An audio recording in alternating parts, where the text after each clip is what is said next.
மிகவும் அன்பாய் அழைக்கப்பட்டு தெரிந்து கொள்ளப்பட்டிருக்கிற அன்புக்குரிய பரிசுத்தவான்கள் அனைவருக்கும் கிறிஸ்துக்குள்ளான அன்பின் வாழ்த்தலை இந்த காலை வேளையிலே தெரிவித்துக் கொள்கிறேன். அது மட்டும் இல்லாமல் அடியன் சார்ந்திருக்கக்கூடிய லிங்கராஜ் பகுதியில் இருக்கக்கூடிய நியூ கிரியேஷன் பைபிள் ஸ்டூடெண்ட் சார்பாக கூட இந்த காலை வேளையில் அன்பின் வாழ்த்தலை தெரிவித்துக் கொள்கிறேன்.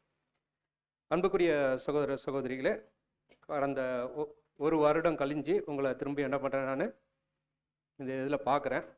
லாஸ்ட் டைம் பார்த்தப்போ என்ன பாடம் எடுத்தேன்னு தெரியுங்களா? நீங்கள்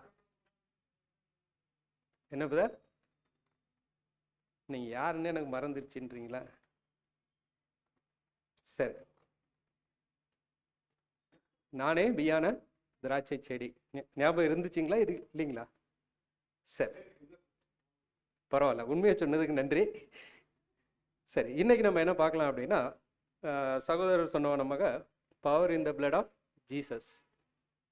சரி, இப்போ இயேசு கிறிஸ்துவனுடைய ரத்தம், அந்த இரத்தத்தை குறித்து இன்னைக்கு என்ன பண்ணலாம், நம்ம பார்க்கலாம். விசேஷமாக இந்த ஒரு ஆதார வசனத்தை கூட நான் படிக்கலாம். எபிரேயர் 10வது அதிகாரம் 19வது வசனம். ஆகையால் சகோதரரே, நாம் பரிசுத்த ஸ்தலத்தில் பிரவேசிப்பதற்கும் இயேசுவானவர் தமது மாம்சமாகிய திரையில் வழியாய் புதிதும் ஜீவனுமான மார்க்கத்தை நமக்கு உண்டு பண்ணினபடியால் அந்த மார்க்கத்தின் வழியாய் பிரவேசிப்பதற்கு அவருடைய ரத்தத்தினாலே நமக்கு தைரியம் உண்டாயிருக்கிறபடினாலும். சரி, இப்போ இங்க அப்போஸ்தலன் பவுல் வந்து enter the holy place by the blood of Jesus. அதனால பரிசுத்த ஸ்தலத்துக்குள்ள நம்ம போறதுக்கு வந்து எது பயன்படுகிறது அப்படின்னா, இயேசு கிறிஸ்துனுடைய ரத்தம் அப்படின்ட்டு என்ன பண்ணப்பட்டிருக்கு, சொல்லப்பட்டிருக்கு. சரி, இதுவே வந்து நமக்கு இந்த பாடத்திற்குரிய ஒரு ஆதாரம். பிளட் அப்படின்ன உடனே நமக்கு என்ன தோணுது அப்படின்னா, பைபிள்ல வந்து முதல்ல பிளட் நம்ம எங்க பார்க்குறோம்? காயின் ஆபேல். சரி, ஓகே. அதற்கு முன்னாடி பிளட் நம்ம இல்லைங்களா? சரி, கரெக்ட். இன்டைரக்டா நம்ம எங்க பார்க்குறோம் அப்படின்னா, முதல்ல எங்க பார்க்குறோம்? ஏதேன் தோட்டத்துல தான். அவங்களுக்கு வந்து ஒரு தோல் உடைய கொடுக்கும் பொழுது கண்டிப்பா என்ன கொடுக்கப்பட்டிருக்கணும் அப்படின்னா, என்ன அடிக்கப்பட்டிருக்கணும்? அங்க ஒரு ஆடு அடிக்கப்பட்டிருக்கணும். அப்ப ரத்தம் அங்க என்ன ஆகுது அப்படின்னா கண்டிப்பா சிந்தப்பட்டிருக்கணும். அதற்கப்புறம் நீங்க சொன்ன மாதிரி ஆபேலினுடைய ரத்தம் என்ன ஆகுது, இந்த பூமியில சிந்தப்படுகிறது.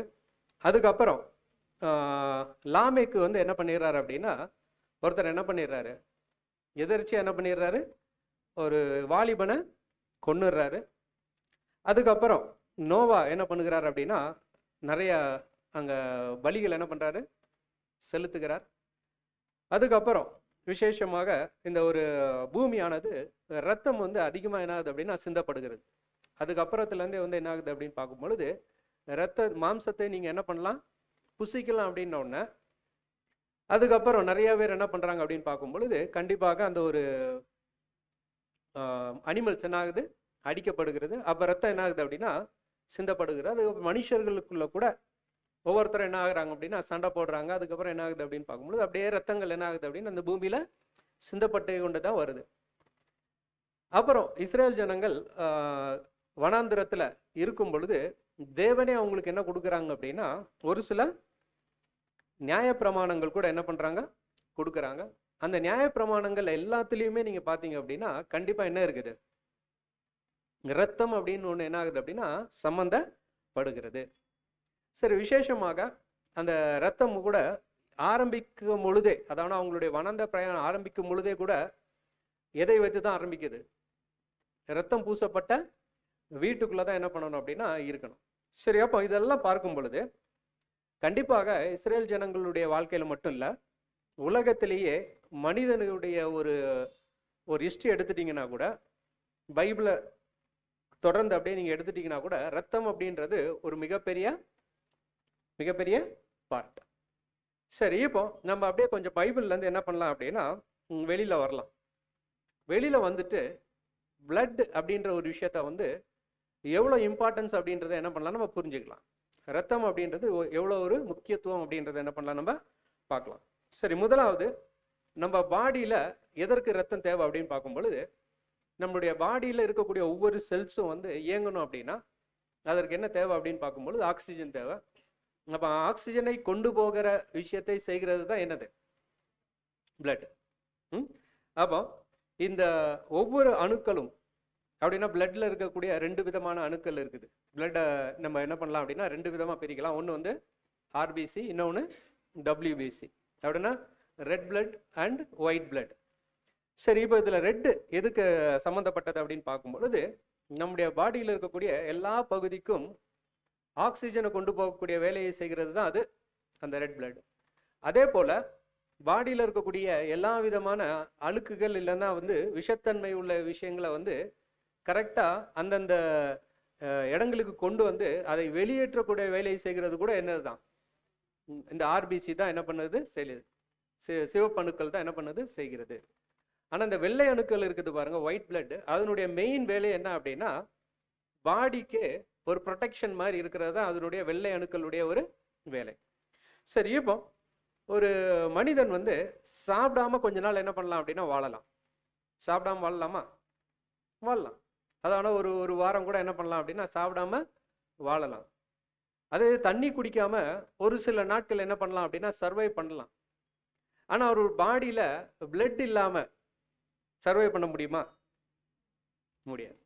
அப்போ எவ்வளோ ஒரு முக்கியத்துவம் அப்படின்னு பார்க்கும் பொழுது இந்த ஒரு பிளட் ஆனது மனுஷனுடைய ஒரு வாழ்க்கையில் மிகப்பெரிய பங்காற்றுகிறது, மிகப்பெரிய ஒரு பங்கு. சரி, இப்படிப்பட்ட ஒரு பிளட்டை தான் தேவன் பைபிள் என்ன சொல்லியிருக்கிறாங்க அப்படின்னா படிங்க. லேவியராகமம் 17வது அதிகாரம் 11 அதுக்கப்புறம் 14.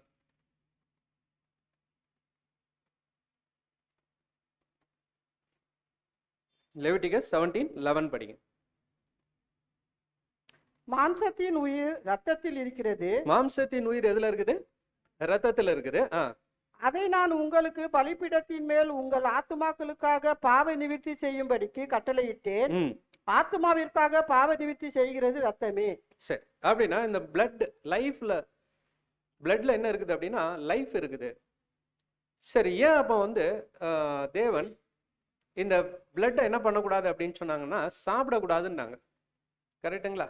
நமக்கு நோவா காலத்துக்கு அப்புறம், அதாவது அந்த பேழையினுடைய வெளியில வந்ததுக்கு அப்புறம் இனிமேல் நீங்க என்ன பண்ணலாம் அப்படின்னா மாம்சத்தை புசிக்கலாம், ஆனா அதனோட ரத்தத்தோட நீங்க என்ன பண்ணாதீங்க, புசிக்காதீங்க. ஏன் புசிக்காதீங்க அப்படின்னா ரீசன் என்ன அப்படின்னா மாம்சத்தினுடைய உயிர் எதுல இருக்குது? ரத்தத்துல இருக்குது. சரி, இப்போ ஏன் நம்ம வந்து ரத்தத்தை சாப்பிடக்கூடாது? இப்போ ஒரு ஆட்டை அடிக்கிறோம், ஆட்டை அடிச்சு என்னெல்லாம் சாப்பிடுவோம்? இன்னைக்கு வேற ஞாயிற்றுக்கிழமை, தலைக்கறி, அப்புறம் குடல், காலு, எல்லாமே என்ன பண்றோம் அப்படின்னா சாப்பிடுறோம். ஆனா எதை சாப்பிடக்கூடாது? ரத்தம். ஆனா நம்ம அதையும் விட்டுறது இல்லை. ஆனா தேவன் சொன்னது என்ன அப்படின்னா ரத்தத்தை நீங்க என்ன பண்ணாதீங்க, சாப்பிடாதீங்க. எதுக்காக? ரீசன் என்ன அப்படின்னா மாம்சத்துல அதுல என்ன இருக்குது? சரி, என்னது அது? ஏன் பிளட்டை நம்ம சாப்பிடக்கூடாது? தேவன் சொன்னா எதுலையுமே என்ன இருக்காதுன்னா ஒரு மேஜிக் இருக்காது. அதுல என்ன இருக்கும்? லாஜிக் இருக்கும். நல்லா புரிஞ்சுங்க. தேவன் சொல்றதுல எதுலையுமே என்ன இருக்காது? மேஜிக் இருக்காது. ஆனா என்ன இருக்கும்? என்ன லாஜிக் இருக்கு அதுல? ரத்தத்தை ஏன் நம்ம சாப்பிடக்கூடாது? அதுதான் பைபிள்ல இருக்குது. ஜீவனுக்கு சமமா இருக்குது. அதுல அதான் ஏன் ஜீவனுக்கு சமமா இருக்கிறதுனால சாப்பிடக்கூடாதுங்களா? சரி, ஓகே. இப்போ உங்களுக்கு ஒரு வியாதி இருக்குதுன்னு வச்சுங்களேன், நீங்க ஹாஸ்பிட்டலுக்கு போறீங்க. ஹாஸ்பிட்டலுக்கு போனோன்னா ஃபர்ஸ்ட் என்ன எடுக்க சொல்லுவாங்க? ஏன் அப்படின்னா உங்க உடம்புல இருக்கிற எல்லா வியாதியும் தெரியணும்னா அது எதுல தான் தெரியும்? அப்படின்னா ரத்தத்துல என்ன இருக்குது அப்படின்னா ஜீவன் இருக்குது. கரெக்டு. அதே மாதிரி உங்களுக்கு ஏதோ ஒரு பிரச்சனை இருக்குது அப்படின்னா அது எதுல தெரியும்? ரத்தத்துல தெரியும். சரி, உதாரணத்திற்கு இப்போ ஒரு ஆடு இருக்குது, நீங்க அதை அடிச்சு சாப்பிட்றீங்க. ஆனா அதுக்குள்ள என்ன வியாதி இருக்குன்னு உங்களுக்கு தெரியுமா? தெரியாது. அப்போ அதனுடைய வியாதி எதுல இருக்கிறத நீங்க கண்டுபிடிக்கலாம் அப்படின்னா ரத்தத்துல கண்டுபிடிக்கலாம். ஆனா அந்த ரத்தத்தை நீங்க சாப்பிட்டீங்கன்னு வச்சுக்கீங்களேன், அது உங்களுக்கு உடம்புக்கு எதை உண்டாகும்? பாதிப்பை உண்டாக்கும். அதனாலதான் தேவன் சொன்னாங்க நீங்க வந்து எதை சாப்பிடக்கூடாது அப்படின்னா அந்த ரத்தத்தை என்ன பண்ணக்கூடாது? சாப்பிடக்கூடாது. ரீசன் என்ன அப்படின்னா உயிர் இருக்குது, ஓகே. அந்த உயிருக்குள்ள ஏதோ ஒரு நோய் இருக்குதுன்னு வச்சுங்களேன், அந்த நோயினால உங்களுக்கு என்ன வரும்? பாதிப்பு வரும். அதனால தான் நீங்க என்ன பண்ணக்கூடாது அப்படின்னா ரத்தத்தை சாப்பிடக்கூடாது. சரி, அதனால தான் முஸ்லீம்ஸ் எல்லாம் பார்த்தீங்க அப்படின்னா கம்ப்ளீட்டாக அதை என்ன பண்ணிடுவாங்க, அவங்களுடைய ஹலால் கட்டு அப்படின்வாங்க. அப்படின்னா என்னது? கம்ப்ளீட்டாக பாடியில் இருக்கக்கூடிய ரத்தத்தை என்ன பண்ணிடுவாங்க, ட்ரெயின் பண்ணிடுவாங்க.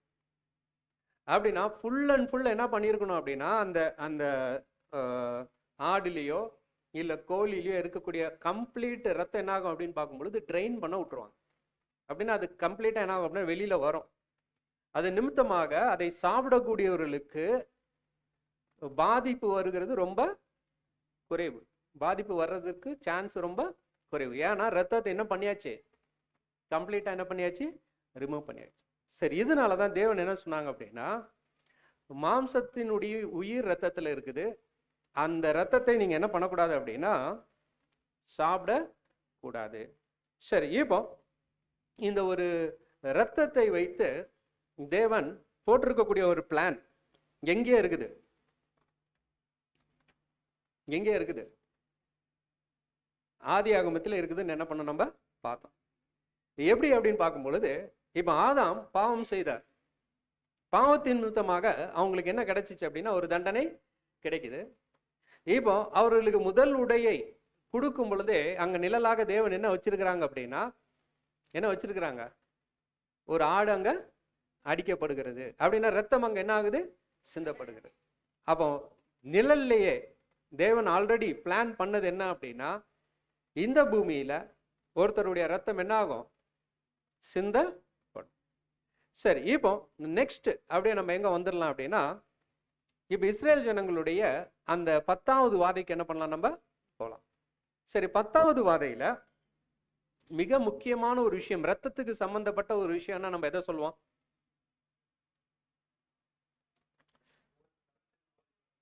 ரத்தத்துக்கு சம்பந்தப்பட்ட ஒரு ஒரு விஷயம் அங்க செய்யணும். அதுதான் என்னது? அந்த ரத்தத்தை எடுத்து நிலைக்கால்கள்ல என்ன பண்ணணும், பூசணும். அதுதான் இது. சரி, இப்போ ஏன் தேவன் அந்த ரத்தத்தை எடுத்து நிலைக்கால்கள்ல பூசணும்னாங்க? அந்த நிலைக்கால்கள்ல அந்த பூசாம நீங்க என்ன பண்ணிருக்கலாம் அப்படின்னா அந்த ரத்தத்தை எடுத்து நீங்க வந்து நிலத்துல ஊத்திருங்க சொல்லியிருக்கலாமா? சொல்லியிருக்கலாம். ஏன்னா நியாயப்பிரமாணத்துல பலி செலுத்தக்கூடிய மிருகங்களுடைய ரத்தம் எங்க, பூமியில ஊற்றப்படும். மற்ற கொஞ்சம் ரத்தம் எடுத்து கொம்புகள் என்ன ஆகும், பூசப்படும். சரி, இப்போ தேவன் அந்த 10வது வாதையில ரத்தத்தை எடுத்து நீங்க என்ன பண்ண சொல்லியிருக்கலாம் அப்படின்னா நிலத்தை ஊத்திருங்கன்னு சொல்லியிருக்கலாம். இல்லைன்னா அந்த ரத்தத்தை குறித்து ஒரு பிரமாணமே கொடுக்காம கூட என்ன பண்ணிருக்கலாம், விட்டுருக்கலாம். ஏன் நிலைக்கால்கள்ல பூசணும்? சரி, வேற தானே ஒரு மெத்தட் வச்சிருக்கலாமே தேவன் ஐடென்டிஃபை பண்றதுக்கு. உங்க வீட்டுல வந்து ஒரு நிலைக்கால்கள்ல வந்து ஒரு கயிறு கட்டி விடுங்க, இல்ல வேற தானே ஒரு ஒரு ஐடென்டிபிகேஷனுக்கு வேற தானே வச்சிருக்கலாம்ல தேவன். அதை வைக்காம ஏன் நிலைக்கால்கள்ல ரத்தம்? எனக்கும் தெரியாது, இந்த பாடத்தை படிக்கும் போது தான் நானும் புரிஞ்சுக்கிட்டேன். பட் ஜஸ்ட் திங்க் பண்ணுங்க. Why blood on lintels? நிலைக்கால்கள்ல ஏன் ரத்தம் பூசப்படணும்? அந்த அடையாளம் எதற்கு? நீங்க ஆவிக்குரிய ரீதிக்கு வராதீங்க, மாம்சத்தின்படியே யோசிங்க. அப்படின்னா எகிப்தியருடைய விஷயத்துல இருந்து அப்படியே கொஞ்சம் என்ன பண்ணலாம், யோசிக்கலாம். அந்த அந்த நேரத்துக்கு நீங்க போயிருங்க. எந்த நேரத்துக்கு? எகிப்துல இஸ்ரேல் ஜனங்களுடைய வாழ்க்கைக்கு என்ன பண்ணிருங்க, போயிருங்க. சரி, இப்படியே விட்டா சிந்திச்சுக்கிட்டே தான் இருப்போம். என்ன பண்ணலாம் அப்படின்னா யோசிங்க. இப்போ முதல்ல இந்த வசனத்தை படிக்கலாம். ஆதியாகமம் 46:34.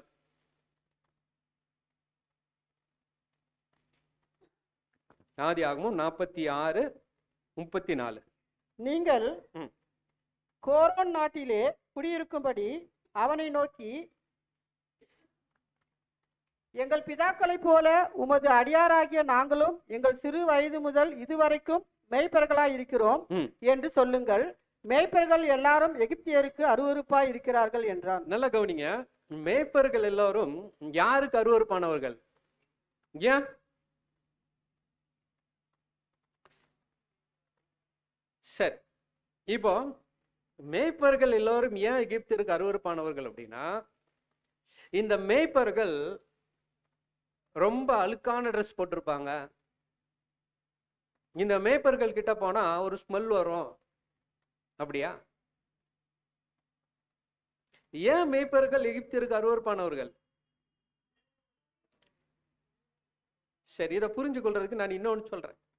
இன்னைக்கு ஹிந்துஸுக்கு முஸ்லிம்ஸும் கிறிஸ்டியனும் அருவருப்பானவர்கள்.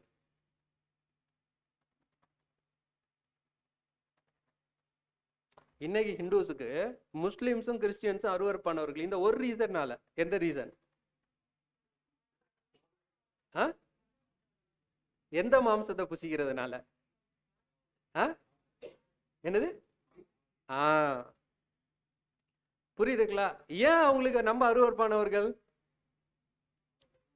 அவர்கள் தெய்வமாக வணங்குகிற ஒரு விஷயத்தை நம்ம என்ன பண்றோம்? புசிக்கிறோம். இதேதான் எகிப்தியர்கள் தெய்வமாக எதை வணங்கிட்டு இருந்தாங்க? ஆடுகளே வணங்கிட்டு இருந்தாங்க. ஆடு வந்து ஒன் ஆஃப் த காட். யாருக்கு? எகிப்தியர்களுக்கு. அப்போ இந்த மேய்ப்பர்கள் என்ன பண்றாங்க அப்படின்னா, அதை மேய்க்கிறாங்க, அவர்களுடைய உணவாக கூட என்ன பண்ணிக்கிறாங்க, அதை எடுத்துக்கிறாங்க. அப்படின்ற போது இவர்களுக்கு அருவருப்பான ஒரு ஜனங்களாக யார் இருப்பாங்க அப்படின்னா, இந்த இஸ்ரேல் ஜனங்கள் இருந்தாங்க. யூதர்கள் கூட அவங்க என்ன பண்ண மாட்டாங்க அப்படின்னா, உட்காந்து சாப்பிட மாட்டாங்க. அதனாலதான் இன்னைக்கு நீங்க பாத்தீங்க அப்படின்னா, ஒரு இந்து சகோதரன் நம்ம எதான ஒரு பீஃபோ எதான ஒரு நான்வெஜ் மாதிரி எதான ஒன்று இருந்தாலே அவர் என்ன பண்ணுவாரு? அதெல்லாம் நீங்க பார்த்தது இல்லை போல. தூரத்துல இருப்பாங்க, இல்லைன்னா அவாய்ட் பண்ணுவாங்க. ஏன் அப்படின்னா, அவர்களுக்கு ஒரு அருவருப்பான விஷயத்தை நம்ம என்ன பண்றோமா, சரி, அவர்களுக்கு ஒரு புனிதமான விஷயத்தை நம்ம என்ன பண்றோம், சாப்பிடுகிறதுனால அது அவர்களுக்கு ஒரு தீட்டாக என்ன பண்ணுவாங்க. இப்போ தேவன் இந்த ஒரு விஷயத்தை என்ன பண்றாங்கன்னா பாக்குறாங்க. நீங்க எதை அருவருப்புன்னு நினைக்கிறீங்களோ அந்த விஷயத்தை வைத்து நான் இப்ப என்ன பண்ண போறேன் அப்படின்னா, உங்கள் மத்தியில என்னுடைய ஜனங்களை நான் என்ன பண்ண போறேன், விடுவிக்க போறேன். உதாரணத்திற்கு, நீங்கள் அருவருப்பாக நினைத்த அந்த ஆட்டினுடைய ரத்தம் இப்ப என்ன ஆக போகுது அப்படின்னா, இவர்களுடைய விடுதலைக்கு அதுதான் என்னது, அடையாளம். நல்லா புரிஞ்சுங்க. நீங்க எதை அருவருப்பாக நினைச்சு நீங்க வந்து நினைக்கிறீங்களோ அந்த ரத்தத்தை வைத்து நான் என்ன பண்ண போறேன் அப்படின்னா, இவர்களுக்கு அடையாளமாக கொடுத்து இவங்களை நான் என்ன பண்ண போறேன், விடுதலை பண்ண போறேன். இப்போ தேவன் நீங்க என்ன வைக்கிறாங்க அப்படின்னா, இது வந்து டெஸ்ட். யாருக்கு அப்படின்னா, இஸ்ரேல் ஜனங்களுக்கு டெஸ்ட், முக்கியமான டெஸ்ட்.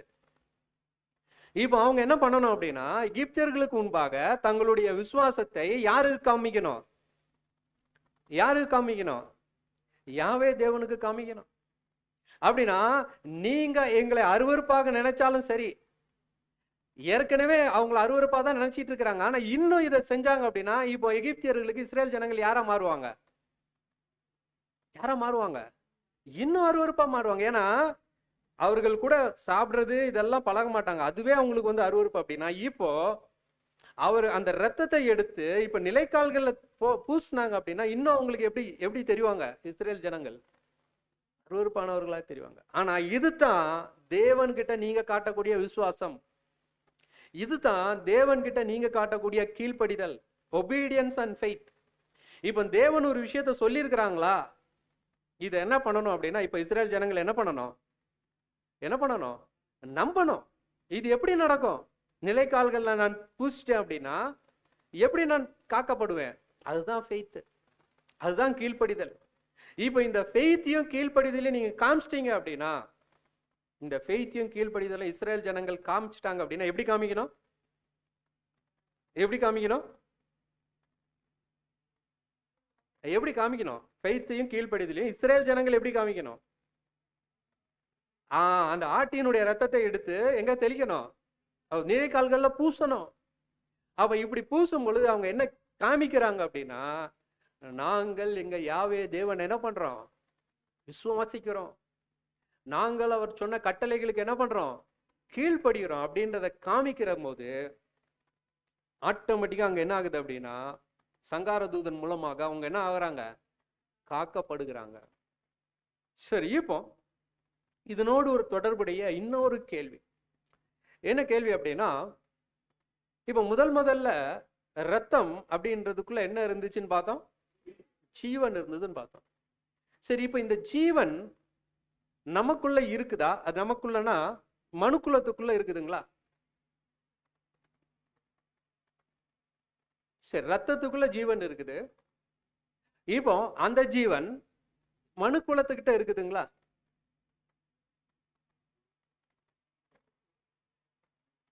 சரி, இருக்குது அப்படின்னா இப்போ இந்த ஜீவனுள்ள ரத்தத்தை பெற்றுக்கொண்டவர்கள் அவங்க என்ன ஆகக்கூடாது? சாகக்கூடாது. சரி, இப்போ சொல்லுங்க, மறுபடியும் அந்த கேள்வி கேட்கிறேன். ரத்தத்துக்குள்ள ஜீவன் இருக்குதுன்னா, ஆனா இந்த ஜீவனை பெற்றுக்கொண்ட மனுக்குலம் இப்போ ஜீவனுக்குள்ள இருக்கிறாங்களா இல்லைங்களா? சரி, அப்படின்னா அந்த ரத்தத்துக்குள்ள உயிர் இருக்குது. ஆனா அந்த உயிர் இப்போ எங்க இல்ல? மனுஷர்களுக்குள்ள. சரி, இப்போ எப்படி அந்த உயிர் போச்சு? சரி, உயிர் எங்க இருந்துச்சு? ஏதேன் தோட்டத்துல பரிபூர்ணமா இருந்த மனுஷனுக்குள்ள ரத்தம் இருந்துச்சு. அந்த ரத்தத்துல என்ன இருந்துச்சு? ஜீவன் இருந்துச்சு. சரி, இப்போ இதே மனுக்குலம் தான் நம்ம ஆதாமினுடைய சந்ததியில தான் நம்ம வந்திருக்கிறோம். நம்ம என்டையர் மனுக்குலத்தையும் நம்ம காமனா பேசுறோம். இப்ப இந்த மனுக்குலத்துக்குள்ள கூட என்ன இருக்குது? ரத்தம் இருக்குது. ரத்தம்குள்ளதான் என்ன இருக்குதுன்னு தேவன் சொல்லியிருக்கிறாங்க, ஜீவன் இருக்குது. இப்படிப்பட்ட ஜீவனை பெற்றுக்கொண்ட இந்த மனுக்குலம் ரொம்ப நாளைக்கு வாழுமா? அப்படின்னா ரத்தத்துக்குள்ள இப்ப என்ன இல்ல? சரி, என்ன நடந்துச்சு?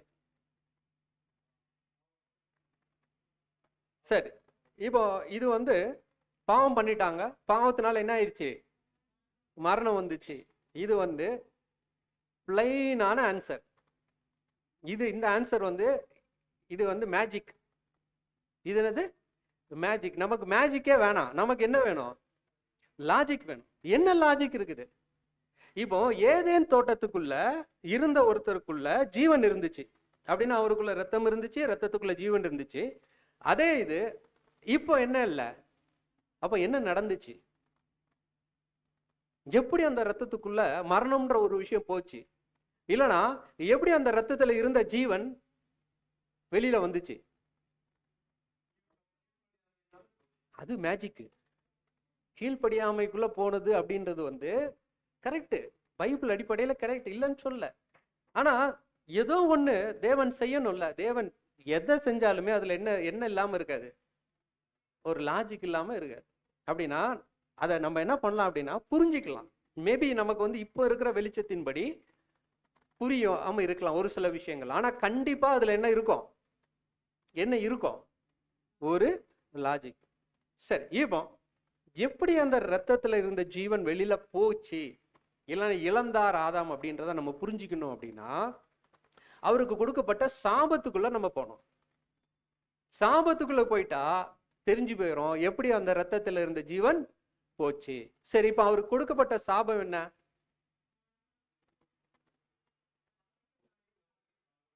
அது ஒரே ஒரே ஆன்சர். இப்ப அவருக்கு சாபம்ல எத்தனை சாபம் இருந்துச்சு? 6 சாபம் இருந்துச்சு. எத்தனை சாபம்? 6. அதுக்கப்புறம் நீங்க என்ன பண்ணுங்க அப்படின்னா பொறுமையா படிங்க. பட் மெயினா அதுல கொடுக்கப்பட்டிருக்கிற விஷயங்கள் என்ன அப்படின்னு பாத்தீங்க அப்படின்னா ஒரு டிஃபரன்ஸ் இருக்கும். அப்படின்னா ஏதேன் தோட்டத்துல என்னெல்லாம் இருந்துச்சோ அது எல்லாத்தையும் தேவன் என்ன பண்ணுவாங்கன்னா வெளியில எடுப்பாங்க. உதாரணத்திற்கு ஏதேன் தோட்டம் பண்பட்ட நிலம். அவர் வெளியில அனுப்பும் பொழுது நிலம் எப்படி இருந்துச்சு? நிலம் எப்படி இருக்குது? முள்ளும் குறுக்குமா இருக்குது. ஏதேன் தோட்டத்துல ஜீவ விருட்சத்தின் கனி. ஆனா வெளியில போய் என்னத்தை சாப்பிடணும்? அவரு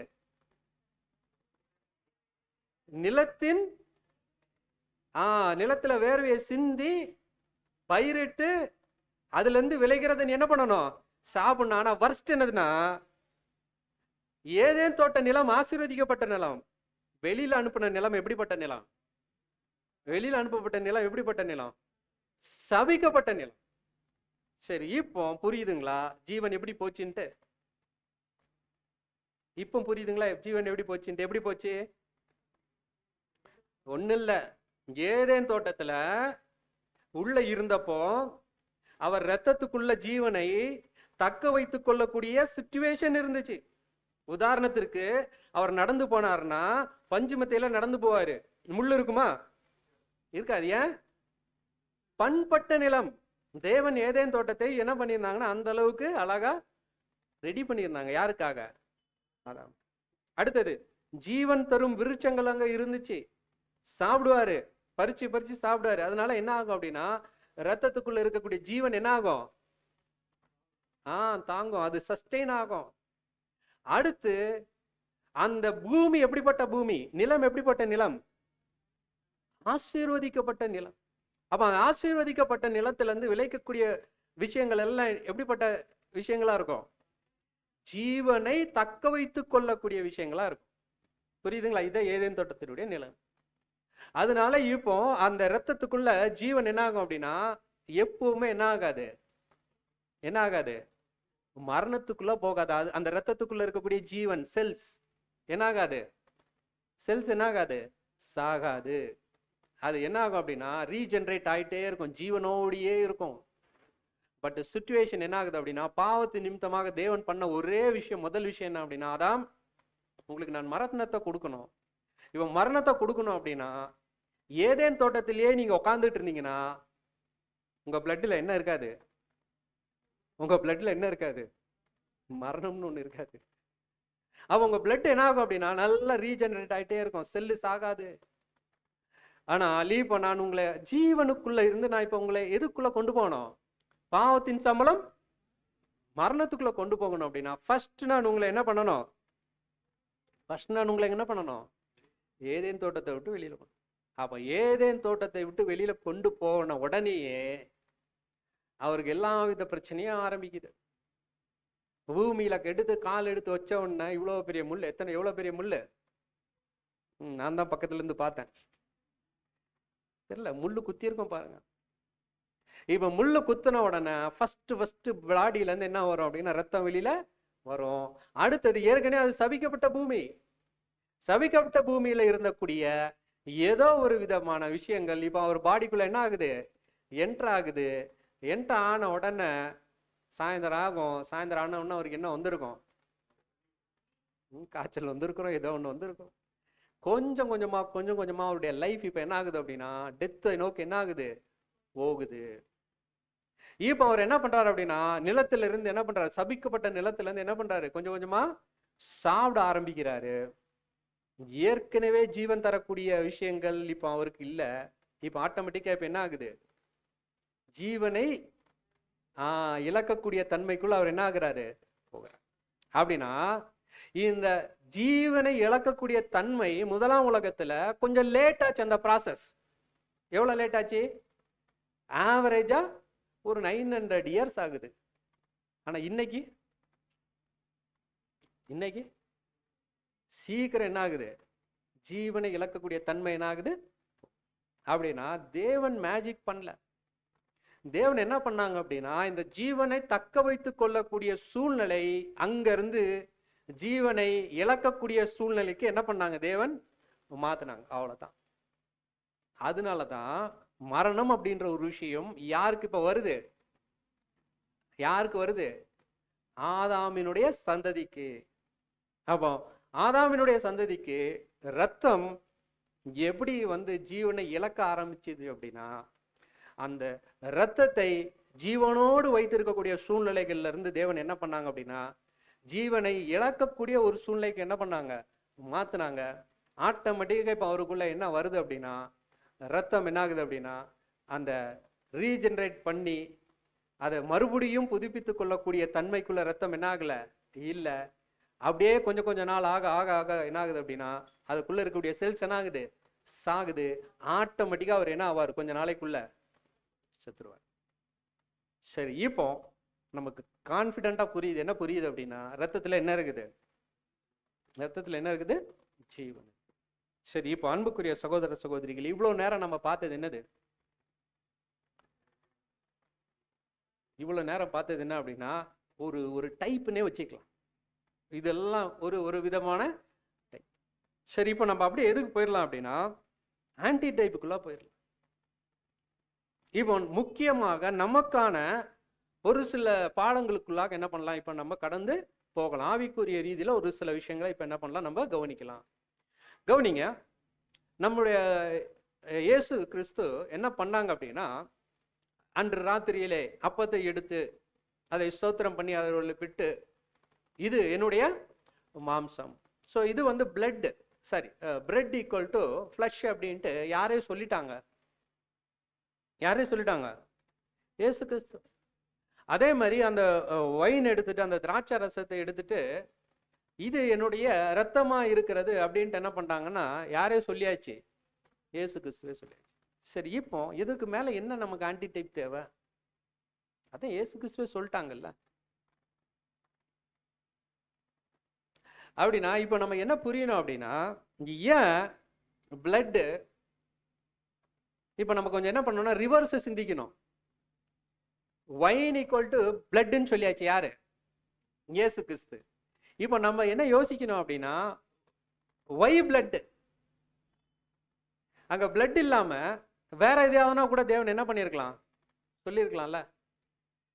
இது என்னுடைய மாம்சம் அப்படின்னு சொல்லி பிரெட்டை சொல்லிட்டு, இது என்னுடைய கிட்னி, இல்லை இது என்னுடைய லிவர், இல்லை ஹார்ட்னு கூட சொல்லியிருக்கலாமே. ஏன்னா ஹார்ட் கூட என்னது, ரொம்ப ஒரு இம்பார்ட்டண்ட்டான ஆர்கன் தான். ஆனால் அதெல்லாம் சொல்லாம தேவன் சொன்னது, சாரி இயேசு கிறிஸ்து சொன்னது என்ன அப்படின்னா, இது என்னுடைய ரத்தம். ஏன் ரத்தம் அப்படின்றத அங்க சொல்லுகிற போது இயேசு கிறிஸ்து என்ன சொல்றாங்க அப்படின்னா, இது பாவ மன்னிப்பு உண்டாகும்படி அநேகருக்காக சிந்தப்படுகிற புது உடன்படிக்கைக்குரிய என்னுடைய ரத்தம்.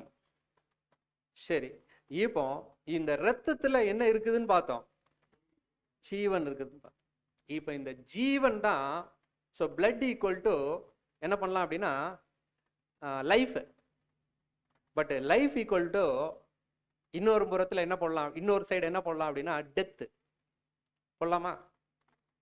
பாருங்க, blood equal to life, life equal to death. ஏன் டெத் அப்படின்னா, இப்போ இந்த லைஃபை வச்சுக்கிட்டு இருக்கிற நான் எனக்குள்ளேயே லைஃபை வச்சுக்கிட்டே இருந்தேன் அப்படின்னா பிரயோஜனமே இல்லை. புரியுதுங்களா? இப்போ என்கிட்ட லைஃப் இருக்கு, இந்த லைஃபை நான் எனக்குள்ளேயே வச்சுக்கிட்டே இருந்தேன் அப்படின்னா எனக்கு தான் பிரயோஜனம். உங்களுக்கு எதனா பிரயோஜனமா? இல்லை. இப்போ உதாரணத்துக்கு நான் ஒரு பாடம் படிச்சுட்டேன், அது எனக்கு நல்ல பிரயோஜனமா இருக்குது. இதை நான் எனக்குள்ளேயே வச்சுட்டு இருந்தேன் அப்படின்னா யாருக்கு மட்டும்தான் பிரயோஜனம். அதே இது நான் இந்த பாடத்தை எடுக்கிறேன் அப்படின்னா இப்போ யாருக்கு பிரயோஜனம்? எல்லாருக்கும் பிரயோஜனம். அதே தான் இப்போ லைஃப் எதுல இருக்குது? பிளட்ல இருக்குது. பட் அந்த பிளட்டை எனக்குள்ளேயே நான் வச்சுக்கிட்டே இருக்கிறேன் அப்படின்னா, இயேசு கிறிஸ்து அவங்களுக்குள்ளேயே வச்சுக்கிட்டே இருந்தாங்க அப்படின்னா அது அவங்களுக்கு தான் பிரயோஜனமே ஒழிய, இன்னைக்கு 2025 வரைக்கும் இயேசு கிறிஸ்து இந்த பூமியில் என்ன பண்ணியிருப்பாங்க? வாழ்ந்திருப்பாங்க. ஆனால் இப்போ இந்த லைஃப்பை என்ன பண்ணணும், நான் லைஃப்பை என்ன பண்ணணும்? டெத்துக்கு மாற்றணும். அப்படின்னா இந்த டெத்துக்கு கொண்டு போகும்போது தான் இது இப்போ யாருக்கு பிரயோஜனமா இருக்குது? யாருக்கு பிரயோஜனமா இருக்குது? அநேகருக்கு இல்ல, எல்லாருக்குமே இது என்ன ஆகுது? பிரயோஜனம். சரி, இப்போ இந்த ஒரே ஒரு வசனத்தை மாடி படிங்க. ஏசாயா 53வது அதிகாரம் 12வது வசனம்.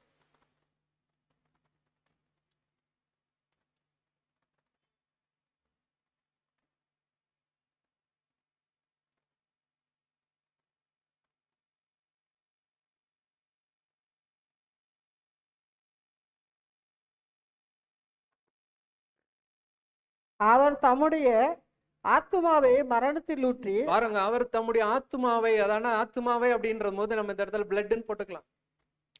இப்போ தேவன், சாரி இயேசு கிறிஸ்து அந்த பிளட்டை எதுக்கு ஒப்பு கொடுத்துருக்குறாங்க? மரணம் அடைவதற்கு ஒப்பு கொடுத்துருக்குறாங்க. அப்படின்னா எனக்குள்ள இருந்த லைஃபை நான் இப்போ என்ன பண்றேன் அப்படின்னா கொடுக்குறேன். அப்படின்னா இயேசு கிறிஸ்து தனக்குள்ள இருந்த ஜீவனை என்ன பண்ணாங்க? இழக்கிறதற்கு, அப்படின்னா டெத்துக்கு என்ன பண்றாங்க அப்படின்னா ஒப்பு கொடுக்குறாங்க. சரி, இப்போ ஃபார் ஹூம், யாருக்காக அப்படின்னு சொல்லிட்டோம் அப்படின்னா நமக்கு கிளீனா தெரியும். ஒரே மனிதனுடைய கீழ்ப்படியனாலே எல்லோரும் என்ன போனா, எதுக்குள்ள போனாங்க? மரணத்துக்குள்ள போனாங்க. ஒரே மனுஷனுடைய கீழ்ப்படிதல்னாலே எல்லாரும் எதுக்குள்ள போறாங்க? ஜீவனுக்குள்ள போறாங்க. ஸோ அப்போ கிளீனாக நம்ம சொல்லிடலாம், இயேசு கிறிஸ்து யார் அப்படின்னா ரெண்டாம் ஆதாம். ஆனா அந்த ரெண்டாம் ஆதாமினுடைய ஜீவன் முதல்ல யாருக்காக கொடுக்கப்படுகிறது? முதல்ல யாருக்காக? நமக்காக. ஏன்னா அது ரொம்ப அழகா இருக்குது. எதுல இருக்குது அப்படின்னா நிழல்ல இருக்குது. பஸ்கா அன்னைக்கு அடிக்கப்படும் பொழுது அந்த பிரைமரி அப்ளிகேஷன், அந்த நிலைக்கால்கள் பூசப்பட்ட ரத்தம் யாரை விடுவிக்கிறது முதல்ல? தலைச்சன் பிள்ளை. படிங்க அந்த வசனத்தை வேணா படிங்க. எபிரேயர் 12வது அதிகாரம் 23, 24. பரலோகத்தில் பேர் எழுதியிருக்கிற முதற் பேரானவர்களின் சர்வ சங்கமாகிய சபையினிடத்திற்கும் யாவருக்கும் நியாயாதிபதியாகிய தேவனிடத்திற்கும் பூரணராக்கப்பட்ட நீதிமான்களுடைய ஆவிகளினிடத்திற்கும் புது உடன்படிக்கையின் மத்தியஸ்தராகிய இயேசுவின் இடத்திற்கும் ஆபேலுடைய ரத்தம் பேசினதை பார்க்கிலும் நன்மையானவைகளை பேசுகிற ரத்தமாகிய தெளிக்கப்படும் ரத்தத்தினிடத்திற்கும் நீங்க என்ன பண்ணீங்க? வந்து சேர்ந்தீர்கள். சரி, அப்படின்னா ஃபர்ஸ்ட் பிரைமரி அப்ளிகேஷன் அந்த பிளட் கொடுக்கப்பட்ட ரத்தம் யாருக்காக? சபைக்காக. உதாரணத்திற்கு இப்போ இயேசு கிறிஸ்து மரணம் அடைகிறாங்க. மரணம் அடைகிறது வந்து ஒரு அடிக்கப்படாமல் அப்படியே வந்து மரணம் அடைகிறாங்கன்னு வச்சுங்களேன். இப்போ இந்த மாதிரியான ஒரு மரணம் யாருக்கு போதும்? ஆதாமினுடைய மனுக்குலத்திற்கு போதும்.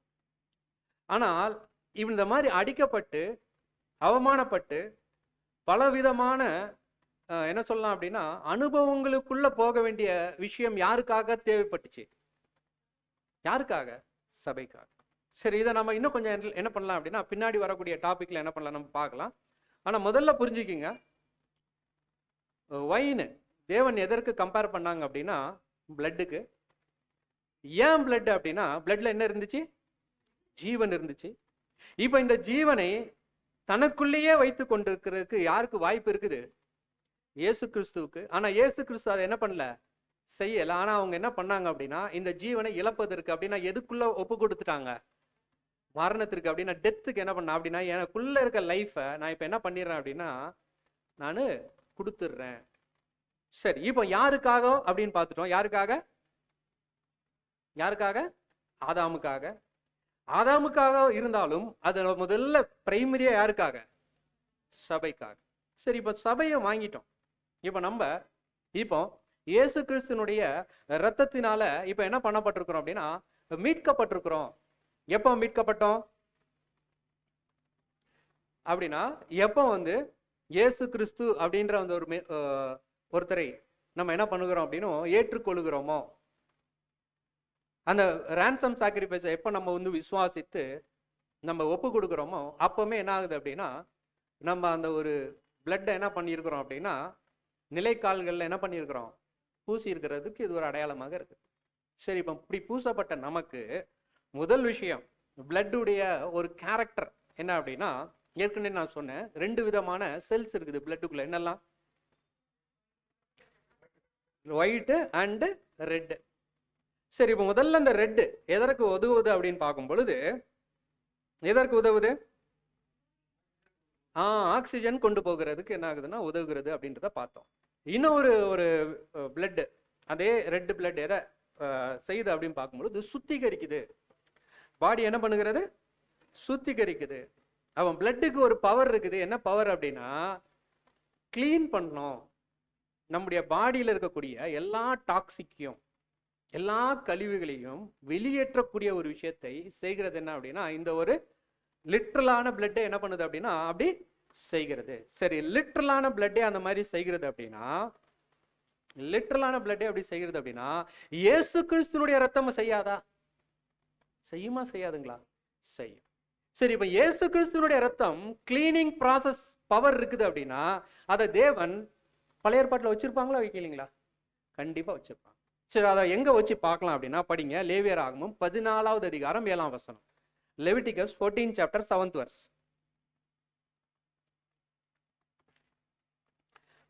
இது எல்லாமே கொஞ்சம் படம் வந்து இதுல ChatGPT போட்டது, அதனால அப்படித்தான் இருக்கும். நீங்க இது பண்ணாதீங்க. படிங்க. குஷ்டம் நீங்க ம். சுத்திகரிக்கப்படுகிறவன் மேல் ம். 7 தரம் தெளித்து குஷ்டரோகி இவன் கிளீன் ஆகணும் அப்படின்னா அவர் என்ன பண்ணணுமா? 7 தரம் தெளித்து தெளித்து. எதை அவனை வச்சு தெளிக்கணும் சுத்தம் அப்படின்னா, அவர் கொண்டு வரக்கூடிய அந்த புறாவினுடைய ரத்தத்தையோ இல்ல ஏதோ ஒரு அனிமல் அவர் என்ன எடுத்துட்டு வர்றாரோ அதனுடைய ரத்தம் என்ன ஆகணும்? தெளிக்கப்படணும். யாருக்கு மேல? குஷ்டரோகியின் மேல. 7 ஃபுல்லா 7 படிச்சிட்டீங்களா? தரம் குஷ்டரோகி குஷ்டம் நீங்க இப்போ இந்த சுத்திகரிக்கப்படுகிறவன் மேல் குஷ்டரோகியினுடைய குஷ்டம் என்ன ஆயிருங்களாம்? நீங்கிரும். பாருங்க, ஒரு ரத்தம் அதான சாதாரண ஒரு புறாவினுடைய ரத்தமோ இல்ல ஒரு ஆடினுடைய ரத்தமோ 7 முறை ஒரு குஷ்டரோகியின் மேல செலுத்தப்படும் பொழுது, தெளிக்கும் பொழுது அவருக்கு என்ன ஆகுதுங்களாம் அப்படின்னா, அவர் சுத்தமாக்கப்பட்டு வந்ததற்கு இன்னொரு ஒரு அடையாளம் என்ன அப்படின்னா, அவர் மேல இதை என்ன பண்ணணும்? 7 முறை தெளிக்கணும். அவர் கிளீன் ஆயிடுவார், பியூரிஃபை ஆயிடுவார். சரி, அதே மாதிரி லேவியராகமம் 8வது அதிகாரம் 15வது வசனம். லேவியராகமம் 8:15. அப்போது அது கொல்லப்பட்டது. மோசே அதன் ரத்தத்தை எடுத்து தன் விரலினால் பலிபீடத்தின் கொம்புகளின் மேல் சுற்றிலும் பூசி பலிபீடத்திற்காக பிரயாசித்தம் செய்து மற்ற ரத்தத்தை பலிபீடத்தின் அடியில் ஊற்றிவிட்டு அதன் மேல் பாவ நிவிர்த்தி செய்யும் பொருட்டு அதை பரிசுத்தப்படுத்தினான். எதை வச்சு? ரத்தத்தை வச்சு. அப்படின்னா ஆடையோ மாடையோ இல்ல ஏதோ ஒன்று கொண்டு வரும் பொழுது அந்த ரத்தத்தை எடுத்து அதன் கொம்புகள்ல போட்டு பூசியாச்சு அப்படின்னா இப்போ அந்த பலிபீடம் என்னதான் மாறிடுதுங்களாம்? என்னதான் மாறிடுது? பரிசுத்தம். சரி, இதே இது ஒரு பெண்டேகாஸ்ட் சபையா இருந்திருந்தா இந்த நேரத்துல என்ன பண்ணிருப்பாங்க? அல்லேலூயா சொல்லியிருப்பாங்க. நீங்க அல்லேலூயா எல்லாம் சொல்ல வேணாம், நான் கேட்கிற கேள்விக்கு ஆன்சர் சொல்லுங்க. இது ஒரு மூடத்தனமா இல்லையா? இது ஒரு மூடத்தனமா இல்லையா? என்ன மூடத்தனம்? ஒருத்தர் ஒரு அனிமலை கொண்டு வருவாராம். அந்த ரத்தத்தை நீங்க வெட்டணுமா? அந்த ரத்தத்தை எடுத்து நீங்க நிலைக்கால்களை பூசிட்டீங்கன்னா என்னதாயிருங்களா அது? சரி, இது அப்படியே நம்ம என்ன பண்ணலாம் அப்படின்னா, இந்து சகோதரர்கள் செய்யக்கூடிய விஷயத்துக்கு நம்ம போகலாம். இப்போ அவங்க கூட என்ன பண்றாங்க அப்படின்னா, ஒரு சிலை என்ன பண்றாங்க அப்படின்னா முதல்ல வடி வைக்கிறாங்க. அதுக்கப்புறம் என்ன பண்ணுவாங்க அப்படின்னா, அதை என்ன பண்ணுவாங்க? பிரதிஷ்டை பண்ணுவாங்க. பிரதிஷ்டை பண்றதுக்கு என்னெல்லாம் செய்வாங்க?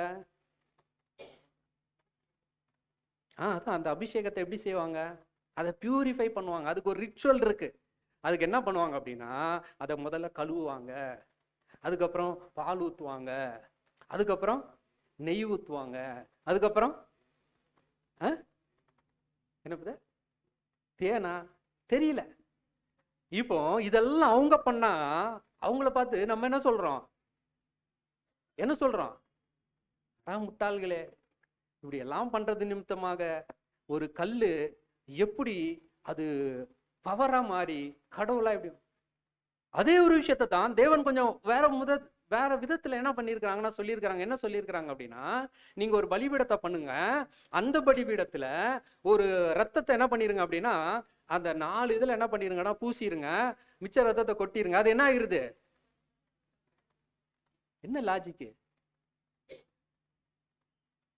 இப்ப என்ன லாஜிக்? அவங்க பண்ணா மூடத்தனம், இஸ்ரேல் ஜனங்கள் பைபிள்ல சொல்லியிருக்கிற மாதிரி பண்ணா அது என்னது? சரி, இதுல தான் நம்ம இன்னும் கொஞ்சம் என்ன பண்ணணும், உள்ள போய் யோசிக்கணும். பைபிள் ரொம்ப கிளியரா சொல்லுகிறது, காளை விளையாட்டுக்கடா இவைகளுடைய ரத்தம் பாவத்தை போக்காது. தென் ஒய்? காளை வெள்ளாட்டுக்கடா இவைகளுடைய ரத்தம் பாவத்தை போர்க்காது, அது எதையுமே செய்யாது. ஆனா ஏன் தேவன் செய்ய சொன்னாங்க அப்படின்னா, நீங்க கீழ்ப்படுகிறீங்களா இல்லையான்ட்டு தேவன் என்ன பண்றாங்க பாக்குறாங்க. இப்போ பாவ நிவாரண நாள்ல அந்த காளையை அடிச்சு ஆரோன் அவருக்காகவும் அவருடைய குடும்பத்தாருக்காகவும் அதை செஞ்சிட்டார் அப்படின்னா, உடனே காளை அதனுடைய ரத்தம் அதுக்குள்ள ஜீவன் இருக்குது, அவர்களுடைய பாவத்தை அப்படியே போக்கிருமா? இல்ல, அது போக்கல. எது தெரியுமா போக்குது? அவர்கள் தேவனுடைய வசனத்தை அச்சு பிசறாமல் செய்யறாங்க. பாத்தீங்களா? நான் உனக்கு மலையில் காண்பிக்கப்பட்டபடியே நீ செய் அப்படின்னு சொன்ன ஒவ்வொரு விஷயத்தையும் ஸ்டெப் பை ஸ்டெப்பு அப்படியே ஒரு இது தவறாம செய்யறாங்க பாத்தீங்களா, கீழ்ப்படுகிறாங்க பாத்தீங்களா. அந்த கீழ்ப்படிதலும் அந்த விசுவாசத்தை தான் தேவன் பார்த்துட்டு, சரிப்பா உங்களுக்கு நெக்ஸ்ட் 1 இயர் நான் என்ன கொடுக்குறேன், நெக்ஸ்ட் 1 இயர் உங்களுக்கு என்ன கொடுக்குறேன், லீஸ் போங்க. இப்ப மறுபடியும் அடுத்த 1 வருஷம் வந்து என்ன பண்ணணும் அப்படின்னா, காளை வெள்ளாட்டுக்கடா இவைகளுடைய ரத்தத்தினால ஒரு பிரயோஜனம் கிடையாது. ஆனால் அவைகளை விசுவாசித்து, தேவன் சொன்ன கட்டளை இது, இதுல நீ ஒரு வார்த்தை நீ என்ன பண்ணாத, அவிசுவாசமா இருந்து அவைகளின்படி செய்யறதுக்கு நீ என்ன பண்ணிராத, மறந்துடாத. இல்ல கீழ்ப்படியாமைக்குள்ள போயிட்டு நீ வேற எதையாவது உன்னை என்ன பண்ணிராத, செஞ்சிராத. அது அப்படியே செய், தேவன் என்ன சொன்னாங்களோ அப்படியே செய். அப்படியே செஞ்சினா நாம அதான இஸ்ரேல் ஜனங்கள் என்ன தேவனுக்கு காமிக்கிறாங்க அப்படின்னா, தேவனே நீங்க சொன்ன கட்டளையை நாங்க முதல்ல விசுவாசித்தோம், அடுத்தது நீங்க சொன்னதை நாங்க இப்ப என்ன பண்ணிருக்கிறோம், செஞ்சிருக்கிறோம். இதை பார்த்து எங்களுக்காக என்ன பண்ணுங்க அப்படின்னா, ரத்தத்தினால அவர்களுக்கு என்ன இல்ல, ஆட்டினுடைய ரத்தத்தை அப்படின்னா என்ன பண்ணிருக்கலாம், ஆட்டினுடைய ரத்தத்துல தான் இருக்குது அப்படின்னா, இதே மாதிரி ஒரு பலிபீடத்தை எங்கேயோ ஒரு இடத்துல கட்டி, அப்படின்னா பாளையத்துல எங்கேயோ ஒரு இடத்துல கட்டி, அங்க வந்து இஸ்ரேல் ஜனங்களே ஒரு ஆட்டை எடுத்து அதை அப்படியே வந்து ஒரு 4 கொம்புல இது பண்ணி ரத்தத்தை ஊத்துனா அவங்க பாவம் போயிருக்கணும்ல, போயிருக்கணுமா போயிருக்க கூடாதா? ஆட்டினுடைய ரத்தத்துல அவ்வளவு வல்லமை இருக்குது அப்படின்னா போயிருக்கணுமா போயிருக்க கூடாதா? ஏன் போகல? ஏன் பர்டிகுலரா தேவனுடைய அந்த கூடாரத்துக்கு வரணும், கூடாரத்துக்கு முன்பாக அந்த ஆசாரியன் கையில கொடுக்கணும், இவருடைய கையை அதுக்கு மேல வைக்கணும், அதுக்கப்புறம் கொண்டு வந்தவர் அதை வெட்டணும், அந்த நேரத்தில் ஆசாரியன் அந்த ரத்தத்தை பிடிச்சிட்டு அவர் உள்ள போய் அந்த இதை செய்வாரு பாருங்க. அதெல்லாம் என்ன அப்படின்னா, அவர்கள் தேவன் மேல் வைத்திருக்கக்கூடிய தேவன் சொன்ன சட்டத்திட்டத்திற்கு விசுவாசிதல் மற்றும் கீழ்ப்படிதலை காட்டுவதற்கு அது ஒரு இதா இருந்துச்சு, பிராக்டிக்கலா இருந்துச்சு. இப்படி நீங்க செஞ்சீங்கன்னா நான் உங்களை என்ன பண்றேன், 1 வருஷத்துக்கு என்ன பண்றேன், உங்களுடைய பாவங்களை மன்னிக்கிறேன், பாவ நிவாரண நாள்ல. அதே போல இண்டிவிஜுவலா ஒவ்வொருத்தர் செய்யக்கூடிய பாவத்திற்கும் அவங்க அதற்கு ஏத்தாப்புல செஞ்சிட்டாங்க அப்படின்னா, அப்ப அந்த விஷயம் என்ன ஆகுது அப்படின்னா அவர்களை பியூரிஃபை பண்ணுது. சரி, இப்போ இது இவ்வளவு நேரம் என்னது, பிளட் கிளீன் பண்ணக்கூடிய ஒரு வேலையை என்ன பண்ணுகிறது, செய்கிறது, லிட்டரலாவே செய்கிறது. நம்ம பாடியில பிளட் என்ன பண்ணுகிறது அப்படின்னா, எல்லாம் இருக்கக்கூடிய டாக்ஸிக் என்ன பண்ணுது, வெளியில் தள்ளுகிறது. அதே போல அங்க பழைய ஏற்பாட்டுல கூட தேவன் என்ன பண்ணிருந்தாங்க அப்படின்னா, ரத்தத்தை நீங்க எடுத்துட்டு வாங்க, நான் சொல்றபடியெல்லாம் செய்யுங்க, அது கூட என்ன ஆகுது, அங்கே கூட என்ன ஆகுது, கிளீன் பண்றேன், நான் உங்களை என்ன பண்றேன், கிளீன் பண்றேன். சரி, இப்ப அப்படியே எங்க வந்துடணும், இப்ப அப்படியே எங்க வந்துடணும், நமக்கு வந்துடணும். இப்போ நம்ம என்னைக்கு அந்த இயேசு கிறிஸ்துவை விசுவாசிக்கிறோமோ பாருங்க, இப்போ இது எல்லாமே என்னன்னா கம்ப்ளீட் ஃபெய்த். இப்போ யாராவது நீங்க இயேசு கிறிஸ்துவை பார்த்துருக்கிறீங்களா? நைட்டு ஜெபம் பண்ணும்போது இயேசு கிறிஸ்து உங்க முன்னாடி வந்து நின்னாங்களா? எங்க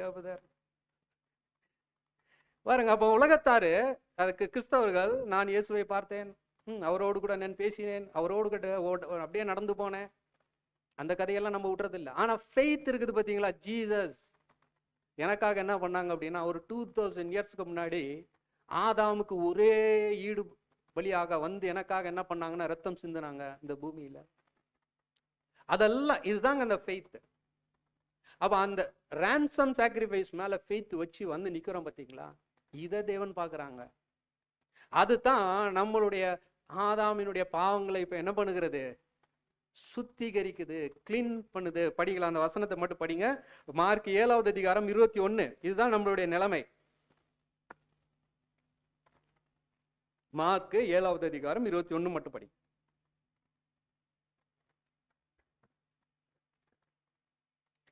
எப்படி எனில் மனுஷருடைய இருதயத்திலிருந்து பொல்லாத சிந்தனைகளும் விபச்சாரங்களும் வேசிதனங்களும் கொலைபாதகங்களும் களவுகளும் பொருளாசைகளும் துஷ்டதனங்களும் கபடும் காம விகாரமும் வன்கண்ணும். போதும். இதுல நிறைய விஷயங்கள் 23 வரைக்கும் நீங்க பாத்தீங்க அப்படின்னா நமக்குள்ள இருக்கிற எல்லா பாவங்களும் அங்க என்ன ஆகுதுன்னா லிஸ்ட் ஆகுது. இது எல்லாத்தையும் வந்து எபிரேயர் 9, 13, 14 நானே படிச்சிடுறேன். செத்த கிரியைகளுக்கு சுத்திகரிப்பது எவ்வளவு நிச்சயம் அப்படின்னா, இயேசு கிறிஸ்துனுடைய ரத்தம் செத்த கிரியைகளுக்கு நம்மளை என்ன பண்ணுகிறதுங்களா? என்ன பண்ணுகிறது? சுத்திகரிக்கிறது. ஸோ அந்த ஒரு ஃபெய்த் இருக்குது பார்த்தீங்களா, விசுவாசம். நான் இயேசு கிறிஸ்து கிட்ட போனா, நான் என்னுடைய பாவங்களை அறிக்கையிட்டா, அவருடைய ரத்தம், இயேசுவின் ரத்தம் சகல பாவங்களை நீக்கி நம்ம என்ன பண்ணோம்? சுத்திகரிக்கும். எப்போ? நம்முடைய பாவங்களை நாம் அறிக்கையிட்டால். அப்போ ஃபர்ஸ்ட் கிளீன் பண்ணுகிறது நம்முடைய ரத்தத்தை, சரி, நம்மளுடைய பாவங்களை. இப்படி நம்முடைய பாவங்கள் கிளீன் பண்ணப்படாதான் நம்ம யாராக கருதப்படுகிறோம்? நீதிமானாக என்ன பண்ணுவோம்? கருதப்படும். பாருங்க, இந்த வெளிப்படுத்தல் 3:4 படி. வெளிப்படுத்தல் 3:4.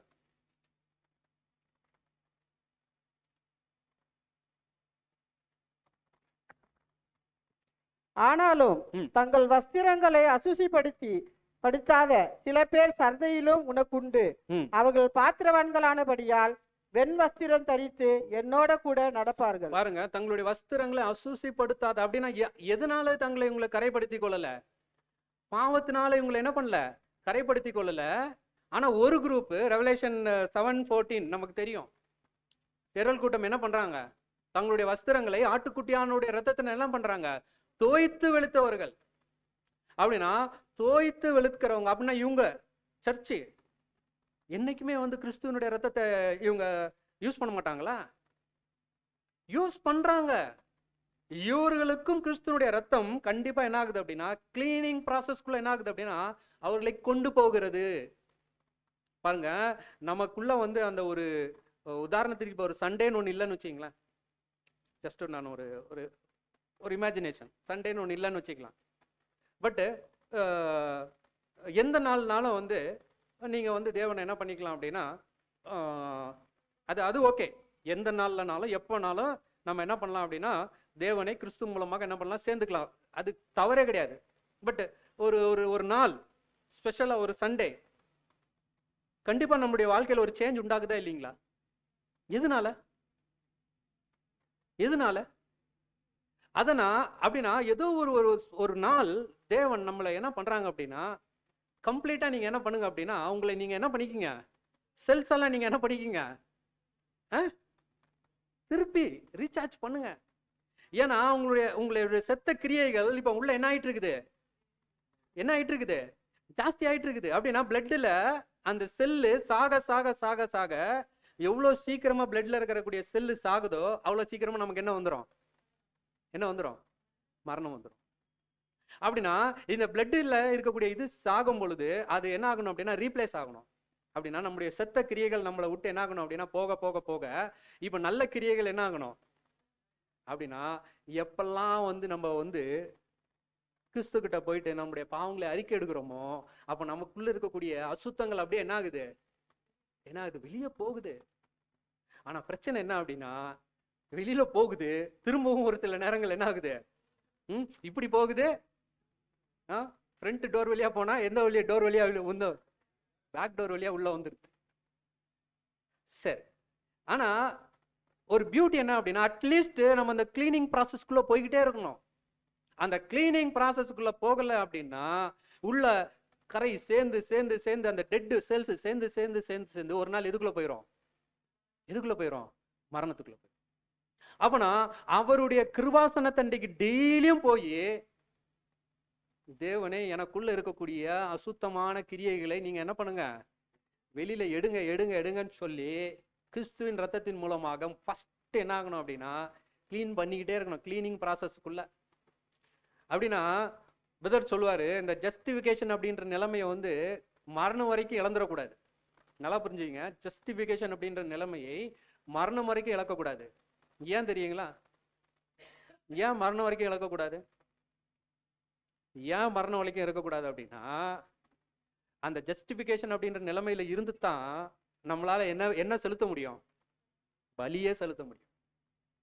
அப்படின்னா நீதியான பலியை செலுத்தணும்னாலே முதல்ல நான் யாரா நிக்கணும்? நீதிமானா நிக்கணும். அப்படின்னா அந்த நீதிமான் அப்படின்ற நிலைமையை நான் தக்க வைத்துக் கொள்ளணும். ஆனா நீதிமான் அப்படின்ற நிலைமையிலேயே இருந்துடக்கூடாது. இதுல இருந்துட்டு நான் எந்த நிலைமையை நோக்கி நான் கடந்து போயிருக்கணும்? பரிசுத்தவானாக கடந்து போயிருக்கணும். சரி, அப்படின்னா நெக்ஸ்ட் ஸ்டெப் என்ன அப்படின்னா சான்டிஃபிகேஷன். அப்ப நான் சான்டிஃபிகேஷன் எப்போ ஆகுது? சான்டிஃபிகேஷன் எப்போ ஆகுது அப்படின்னா ட்ரிங்கிங் த பிளட். அப்படின்னா இப்ப ரத்தத்தை நான் என்ன பண்ணணும்? ரத்தத்தை என்ன பண்ணணும்? குடிக்கணும். என்ன புதார், கொஞ்ச நேரத்துக்கு முன்னாடி தான் மாம்சத்தின் உயிர் ரத்தத்துல இருக்குது, அதனால நீங்க அதை என்ன பண்ணக்கூடாது? சாப்பிடக்கூடாதுன்ட்டீங்க. இப்ப என்ன பண்ணுங்க? இதே பிரச்சனை தான் யாருக்கு வந்துச்சு அப்படின்னா இஸ்ரேல் ஜனங்களுக்கு வந்துச்சு. ஆனா இஸ்ரேல் ஜனங்களுடைய ஒரு பியூட்டி என்ன தெரியுங்களா? நிறைய நியாயப்பிரமாணங்கள்லாம் இருக்குது, அதெல்லாம் செய்யறதுக்குலாம் அவங்களுக்கு வந்து கொஞ்சம் கஷ்டம்தான். ஆனா ஒன்ன கிளீனா ஃபாலோ பண்ணாங்க. எதை? மாம்சத்தை ரத்தத்தோட என்ன பண்ண மாட்டாங்க? சாப்பிட மாட்டாங்க. அது ரொம்ப கிளீனா என்ன பண்ணாங்கன்னா ஃபாலோ பண்ணாங்க. அதனாலதான் இப்ப இயேசு கிறிஸ்து பேசின உடனே அவங்களுக்கு என்ன ஆயிடுச்சு அப்படின்னா ரொம்ப ஹர்ட் ஆயிடுச்சு. என்னப்பா இது, நம்ம பண்ற ஒண்ணே வந்து இது ஒண்ணுதான். எது? நியாயப்பிரமாணத்துல நம்ம பண்ற ஒண்ணே என்னது? மாம்சத்தை அது ரத்தத்தோட என்ன பண்ண மாட்டோம்? சாப்பிட மாட்டோம். ஆனா இவர் என்னன்னா என் மாம்சத்தை சாப்பிடுங்கன்றாரு, என் ரத்தத்தை குடிங்கன்றாரு. அதனால ரொம்ப என்ன ஆயிட்டாங்கன்னா ஹர்ட் ஆயிட்டாங்க. சரி, ஏன் இயேசு கிறிஸ்து இப்படி பேசணும்? பழைய ஏற்பாட்டின் நிழலின்படி இப்ப இயேசு கிறிஸ்து என்ன பண்ணிருக்கலாம் அப்படின்னா அவங்ககிட்ட பேசியிருக்கலாம். எப்படி பேசியிருக்கலாம்னா, பாருங்கப்பா, என் ரத்தத்தை எடுத்து அந்த ஒரு பலிபீடம் மாதிரி ஒன்று பண்ணி 4 கொம்பை உருவாக்கி அதுல என்ன பண்ணுங்க? பூசுங்க. சொல்லியிருக்கலாமா இல்லைங்களா? கண்டிப்பா சொல்லியிருக்கலாம். இது அப்படியே என்ன ஆகும் அப்படின்னா நிழலுக்கு பொருந்தும். எந்த நிழலுக்கு பொருந்தும்? பலிகளுடைய நிழலுக்கு பொருந்தும். இல்லைன்னா இயேசு கிறிஸ்து என்ன சொல்லியிருக்கலாம் அப்படின்னா ரத்தத்தை எடுத்து என்ன பண்ணுங்க அப்படின்னா கொஞ்சம் லேண்ட்ல என்ன பண்ணிருங்க? ஊத்திருங்க. இதுவும் பொருந்தும். இல்லைன்னா இயேசு கிறிஸ்து என்ன பண்ணிருக்கலாம் அப்படின்னா பஸ்காவினுடைய எக்ஸாக்ட் நிழலை கூட சொல்லியிருக்கலாம். எப்படி அப்படின்னா என் ரத்தத்தை எடுத்து உங்க வீட்டுல நிலைக்கால்கள் என்ன பண்ணுங்க? இதெல்லாம் செய்யாம ஏன் ட்ரிங்க்?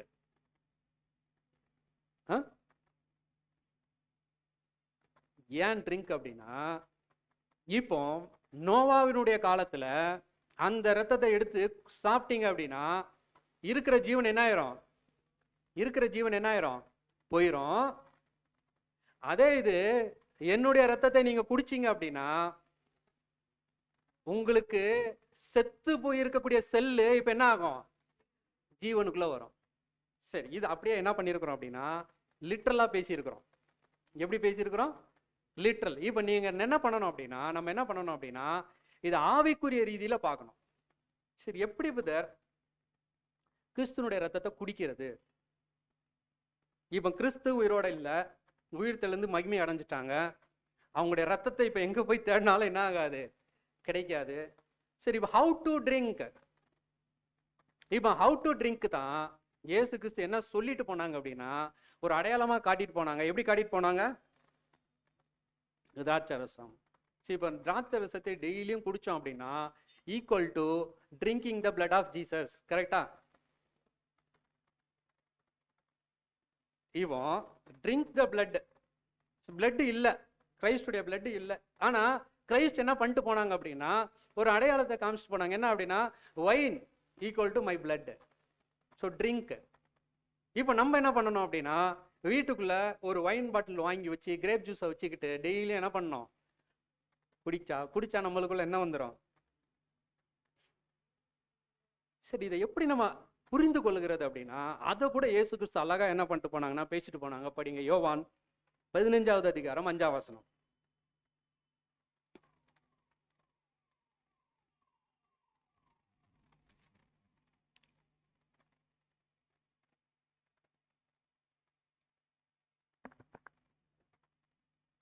நானே திராட்சை செடி, நீங்கள் கொடிகள். ஒருவன் என்னிலும் நான் அவனிலும் நிலைத்திருந்தால் அவன் மிகுந்த கனிகளை கொடுப்பான். என்னை அல்லாமல் உங்களால் ஒன்றும் செய்யக்கூடாது. அப்படின்னா நான் தான் திராட்சை செடி, நீங்கள் யாருன்னா கொடிகள். நீங்க எனக்குள்ள நிலைச்சிருந்தீங்கன்னா உங்களுக்குள்ள என்ன இருக்குது? இருக்கும்? ஜீவன் இருக்கும். நல்லா புரிஞ்சுங்க. ஒரு செடி அந்த செடி கூட கொடி நிலைச்சி இருக்கும் போது தான் அந்த கொடியில என்ன வரும்? பூக்கள் வரும், கனிகள் வரும். அந்த கொடி மட்டும் கொஞ்சம் அப்படியே பாதி ஒட்டிக்கிட்டு இருக்குது, பாதி இப்படி தொங்கிட்டு இருக்குது அப்படின்னா அது எப்படி இருக்கும்? எப்படி இருக்கும்? பாதி பச்சையா இருக்கும், பாதி காஞ்சி இருக்கும். இப்போ அது கம்ப்ளீட்டா உளுந்துருச்சு, செடி இங்க நிக்குது, கொடி கீழே கிடக்குது. அப்ப அந்த கொடி எப்படி இருக்கும்? கொடி எப்படி இருக்கும்? ஜீவன் இல்லாம செத்து போன நிலைமையில இருக்கும். சரி, இப்போ ட்ரிங்கிங் த பிளட் எப்படி அப்படின்னா இதே மாதிரி தான். இப்போ அவரோட நம்ம ஐக்கியப்பட்டிருக்கிறோம் அப்படின்னா, அவரோட தொடர்புக்குள்ள இருக்கிறோம் அப்படின்னா கிறிஸ்துவோடு கூட தொடர்புக்குள்ள இருக்கணும் அப்படின்னா, தொடர்பு கூட இருக்கிறோம் அப்படின்னா நமக்குள்ள என்ன இருக்கும்? நமக்குள்ள என்ன இருக்கும்? ஜீவன் இருக்கும். அப்படின்னா ஜீவன்னா எப்படி நம்ம புரிஞ்சுக்கலாம்? ஜீவன் இருக்குதுன்றத எப்படி புரிஞ்சுக்கலாம்? அப்படியே என்ன ஆகும் அப்படின்னா சர்க்குலேட் ஆகிட்டே இருக்கும். என்னது? என்னது? என்ன சர்க்குலேட் ஆகிட்டே இருக்கும்? அப்படியே அவருடைய வார்த்தைகள், இல்ல கிறிஸ்துவனுடைய சிந்தை. இன்னும் சொல்லப்போனா ரொம்ப அழகான ஒரு வார்த்தை என்ன அப்படின்னா, தேவனோடு சமாதானம் பண்ணிருக்கும். தேவனோட என்ன இருக்கும்? சமாதானம் இருக்கும். அப்படின்னா சமாதானம் என்ன அப்படின்னா, எந்த நேரத்திலையும் நம்ம அவரை போய் என்ன பண்ணலாம்? ரீச் பண்ணலாம். உதாரணத்திற்கு, எந்த நேரத்திலையும் நம்ம அவர்கிட்ட போகாம இருக்கிறதுக்கு தடையா இருக்கிறது என்ன தெரியுங்களா? தடையா இருக்கிறது என்ன தெரியுங்களா? என்னுடைய பாவம். அப்படின்னா நான் ஒரு பாவி அப்படின்றத நான் இன்னைக்கு உணர்ந்துட்டேன். நான் அன்னைக்கு சரியில்லை அப்படின்னா எனக்கு என்ன வராது அப்படின்னா, மண்ணா படிக்க தோணாது. அப்படியே படிச்சாலும் எப்படி படிப்பேன்? எப்பா 10 லைன் இருக்குதா? யார் இந்த 10 லைன் எல்லாம் போட்டு படிக்கிறது? விடு, ஒரு 5 லைன் படிச்சுக்கிட்டு மிச்சத்தை பார்த்துக்கலாம். சரி, இரவின் இனிய கீதங்கள் நமக்கு என்னதான் மாறிடும்? இரவின் அழுகையின் கீதங்களா மாறிடும். அப்படின்னா சமாதானம் இருக்காது பாருங்க. தேவன்கிட்ட அந்த ஒரு கிட்டி சேரக்கூடிய உணர்வு என்ன ஆயிரும் அப்படின்னா குறைஞ்சு போயிடும். இன்னொன்னு சொல்ல போனா, தேவன்கிட்ட போறதுக்கே நமக்கு என்ன இருக்காது? கிறிஸ்துவின் மூலமாக போறதுக்கு என்ன இருக்காது? இன்ட்ரெஸ்ட் இருக்காது. அப்படின்னா கொடியானது செடி கூட என்ன இல்லை? நிலைச்சில்லாததுனால அதுக்குள்ள இப்ப என்ன இல்லை? ஜீவன் குறையுது, செல்லு சாகுது. ஆனா தேவன் சொல்றாங்க, நீ குடிங்க. அப்படின்னா எனக்குள்ள இருக்கக்கூடிய ஜீவனை என்ன பண்ணிக்கங்க அப்படின்னா, கிறிஸ்து என்ன சொல்றாங்க அப்படின்னா, வாங்கிக்கிட்டே இருங்க, என் கூட சேர்ந்து அதிகமா என்ன பண்ணுங்க அப்படின்னா சாப்பிடுங்க. சாப்பிட உங்களுக்கு என்ன வரும்? ஜீவன் வரும். அப்படின்னா எப்போ நம்மளுக்குள்ள ஜீவன் இருக்குதுன்றத நம்ம புரிஞ்சுக்கலாம் அப்படின்னா, இந்த உலகத்தை, சாத்தானை, பிசாசை எதிர்க்கணும்னு நமக்கு இன்ட்ரெஸ்ட் இருந்துச்சுன்னா நமக்குள்ள என்ன இருக்குது? ஜீவன் இருக்குது. அதே போல இந்த பாவத்தை வெறுக்கிறதற்கு, பாவத்தை நம்ம கிட்ட இருந்து எடுத்து போடுறதற்கு பலன் இருந்துச்சுன்னா நம்மளுக்குள்ள என்ன இருக்குது? ஜீவன் இருக்குது.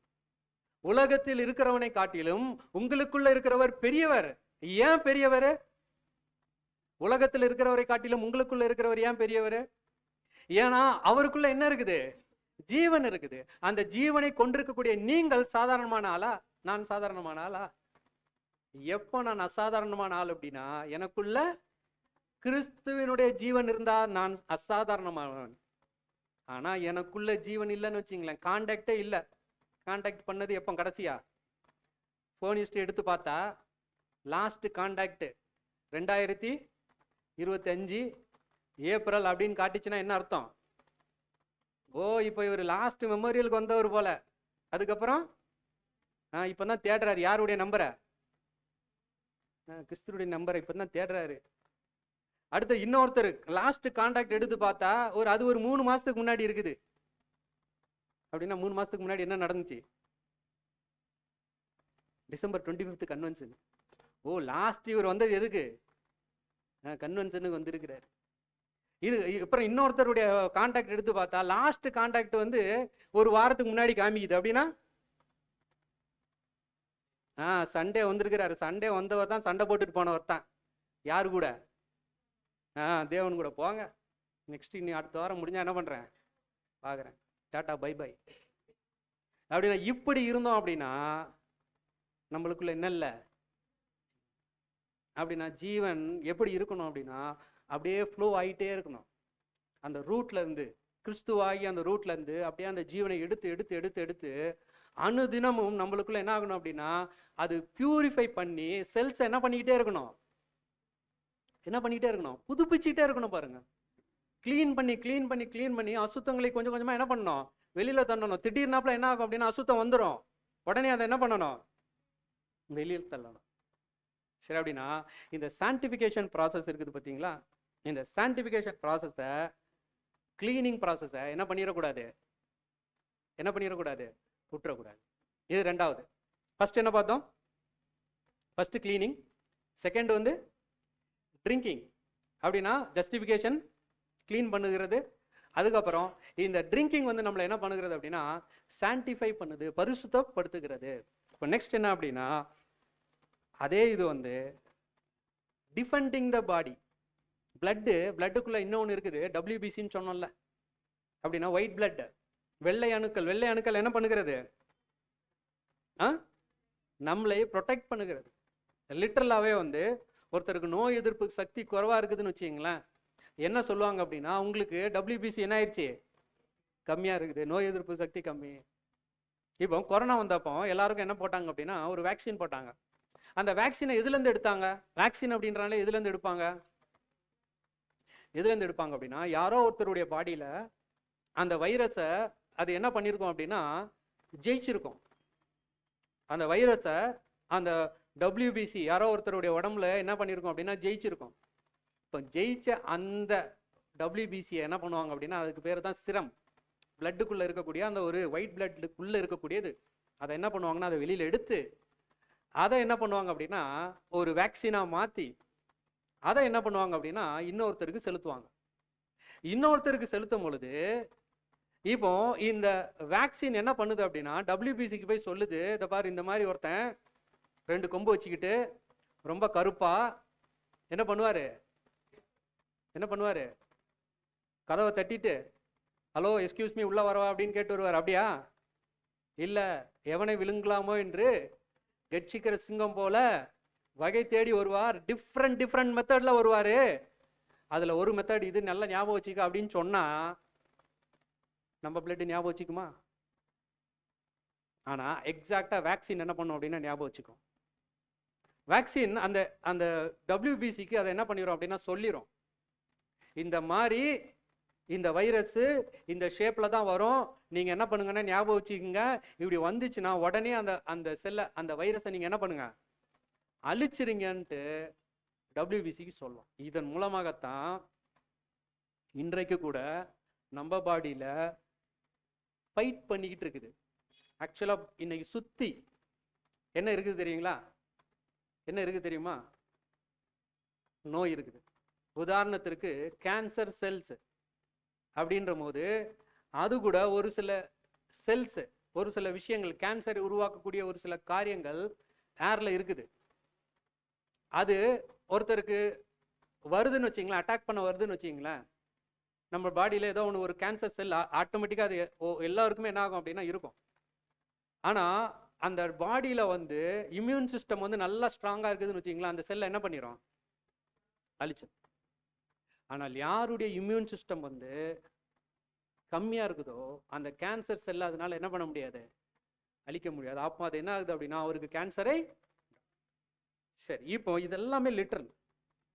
அப்படியே இப்போ நம்ம யாருக்கு போனோம், நமக்கு போனோம். படிங்க, எபிரேயர் 2வது அதிகாரம் 18வது வசனம். எபிரேயர் 2வது அதிகாரம் 18வது வசனம். ஆதலால் அவர் தாமே சோதிக்கப்பட்டு பாடுபட்டதினாலே அவர் சோதிக்கப்படுகிறவர்களுக்கு சோதிக்கப்பட்டு பாடுபட்டதினாலே சோதிக்கப்படுகிறவர்களுக்கு இப்போ இயேசு கிறிஸ்து என்ன பண்றாங்களாம், உதவி செய்கிறார். அப்படின்னா ஆல்ரெடி இயேசு கிறிஸ்து எல்லா விதத்திலும் நம்மை போல் சோதிக்கப்பட்டு பாவம் இல்லாதவராய் மாசற்றவர், பாவிகளுக்கு விலகினவர். நம்மை போல சோதிக்கப்பட்டுனா எப்படி? இப்ப நமக்கு எப்படி எல்லாம் சோதனை வருது? எல்லா விதத்திலையும் சோதனை. விழுந்து போன நிலைமையில இருக்கிறதுனால நமக்கு சோதனைகள் பல விதத்துல வருது. இப்ப இயேசு கிறிஸ்துவுக்கு விழுந்து போன மனுஷனுடைய சோதனைகள் வருமா? இல்ல. இயேசு கிறிஸ்துவுக்கு வந்த சோதனைகள் என்ன அப்படின்னா, புது சிருஷ்டிக்கே வரக்கூடிய சோதனைகள். பாருங்க, இப்போ புது சிருஷ்டியாகிய நம்ம எந்தெந்த விதத்துலலாம் சோதிக்கப்படுகிறோமோ, இப்ப எல்லா விதத்திலையும் நம்மளை வெளியில் தூக்கிட்டு வர்றதுக்கு யாரால முடியும்? யாரால முடியும்? இயேசு கிறிஸ்துவால. இப்போ இந்த ஒரு நம்பிக்கை நமக்கு இருந்துச்சுன்னா, இப்போ இயேசு கிறிஸ்து கிட்ட நம்ம போயிட்டு என்ன கேட்கலாம் அப்படின்னா, தேவனே உங்களுடைய குமாரன் மூலமாக எனக்கு என்ன கொடுங்க அப்படின்னா, அந்த டிஃபெண்ட் பண்ணக்கூடிய வல்லமை எனக்கு என்ன பண்ணுங்க, கொடுங்க. ஏன்னா சர்ச்சு எப்படி ஜெயிப்பாங்க அப்படின்னா, படிங்க வெளிப்படுத்தல் 12வது அதிகாரம் 11வது வசனம். ரெவலேஷன் 12:11. மரணம் நேரிடுகிறதாயிருந்தாலும் அதற்கு தப்பும்படி தங்கள் ஜீவனையும் பாராமல் ஆட்டுக்குட்டியின் ரத்தத்தினாலும் தங்கள் சாட்சியின் வஸ்திரத்தினாலும் அவனை ஜெயித்தார்கள். ஆட்டுக்குட்டியுடைய ரத்தத்தினால அவங்களை என்ன பண்ணிருக்கிறாங்களாம்? ஜெயிச்சிருக்கிறாங்க. அப்படின்னா பிளட் ஆஃப் த லேம்ப் என்ன பண்ணுகிறது அப்படின்னா, டிஃபெண்ட் பண்ண உதவுகிறது. அப்போ நம்ம என்னைக்கெல்லாம் சோர்ந்து போய் இருக்கிறோமோ, அன்னைக்கு நம்ம கிறிஸ்து கிட்ட போயிட்டு என்னுடைய பாவங்களை மன்னிங்க, எனக்கு இன்னும் என்ன கொடுங்க அப்படின்னா பெலன் கொடுங்க அப்படின்னு சொல்லி நம்ம கேட்கும் பொழுது, கண்டிப்பாக இந்த பாவத்தை மேற்கொள்ளக்கூடிய வல்லமை யாருடைய ரத்தத்தில் இருக்குது? கிறிஸ்துனுடைய ரத்தத்தினுடைய ஒரு வல்லம். அப்போ பாருங்க, ஃபர்ஸ்ட் விஷயம் என்ன பார்த்தோம் அப்படின்னா, sanctification, cleaning, sorry justification. Second, அதை ட்ரிங்க் பண்ணும்போது நம்ம யாரா மாறுறோம்? சான்டிஃபிகேஷனுக்குள்ள கலந்து போறோம். மூணாவது விஷயம் என்ன அப்படின்னா டிஃபெண்டிங். இப்போ பரிசுத்தமாக்கப்படுதலுக்குள்ள நிலைச்சிருந்து அதை தக்க வைத்து கொண்டு அதை முடிக்கணும்னு வச்சுங்களேன். இந்த டிஃபெண்டிங் என்னைக்கு வரைக்கும் பண்ணணும்? என்னைக்கு வரைக்கும் பண்ணணும்? மரணம் வரைக்கும் பண்ணிக்கிட்டு, மரணம் வரைக்கும் கிறிஸ்துவுக்குள்ள அவருடைய ரத்தத்தின் மூலமாக என்ன பண்ணிக்கிட்டே இருக்கணும் அப்படின்னா, நம்ம பாவத்தை என்ன பண்ணிக்கிட்டே இருக்கணும்? எதிர்த்துக்கிட்டே இருக்கணும். நல்லா பாருங்க, மரணம் வரைக்கும் பாவத்தை, ஒரு சில பாவத்தை என்ன பண்ண முடியாது? ஜெயிக்க முடியாது. அப்படின்னா மரணம் அடையும் பொழுது கூட நம்முடைய சரீரம் எப்படிதான் இருக்கும்? உதாரணத்துக்கு இந்த செகண்ட், அடுத்த செகண்ட் நான் மரணம் அடைகிறேன்னு வச்சுங்களா, அப்போ கூட என்னுடைய பாடியில என்ன இருக்கும்? இம்பர்ஃபெக்ட்னஸ் இருக்கும். ஆனா அந்த இம்பர்ஃபெக்ட்னஸ் என்ன ஜெயிக்காது? நல்லா புரிஞ்சுக்கிங்க, தப்பா புரிஞ்சுக்காதீங்க, நல்லா புரிஞ்சுக்கங்க. அந்த இம்பர்ஃபெக்ட்னஸ் என்ன ஜெயிக்காது? நான் என்ன பண்ணியிருப்பேன்? அதை கட்டுப்பாட்டுக்குள்ள வச்சிருப்பேன், கண்ட்ரோலுக்குள்ள வச்சிருப்பேன். ஆனா பை டிஃபால்ட் மரணம் அடைகிற அந்த செகண்ட் வரைக்கும் அபூர்ணமாக காரியங்கள் எனக்குள்ள இருக்கும். பட் அந்த அபூர்ணமான காரியங்கள் என்ன ஜெயிக்காது. நான் அதை என்ன பண்ணியிருப்பேன் அப்படின்னா கண்ட்ரோலுக்குள்ள வச்சிருப்பேன். சரிங்களா? சரி, இப்போ இந்த 3 விஷயத்தை என்ன பண்ணிருக்கலாம் அப்படின்னா உங்க மைண்ட்ல வச்சுங்க. இப்போ பாடத்தினுடைய அடுத்த ஒரு விஷயம் என்ன அப்படின்னா, பார்ட்டேக்கிங் த பிளட். இதனுடைய ஒரு விஷயத்தை கொஞ்சம் என்ன பண்ணோம் அப்படின்னா நம்ம பார்த்தோம். இப்போ அப்போஸ்தலர் பவுல் 1 கொரிந்தியர் 10:16 என்ன சொல்லுகிறார் அப்படின்னா, படிங்க 1 கொரிந்தியர் 10:16.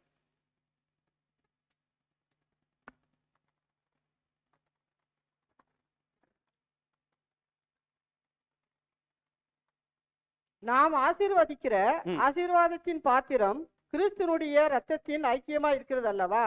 நாம் பிற்கிற அப்பம் கிறிஸ்துனுடைய சரீரத்தின் ஐக்கியமா இருக்கிறது அல்லவா? கிறிஸ்துனுடைய ரத்தத்தின் ஐக்கியம் அப்படின்னா, இயேசு கிறிஸ்து தாம் காட்டி கொடுக்கப்படுகிற அன்று ராத்திரியிலே அந்த அப்பத்தை எடுத்து அதை பிட்டு அவர்களுக்கு கொடுத்து, அதுக்கப்புறம் அந்த பாத்திரத்தையும் எடுத்து, அந்த பாத்திரத்துக்குள்ளதான் என்ன இருக்குது?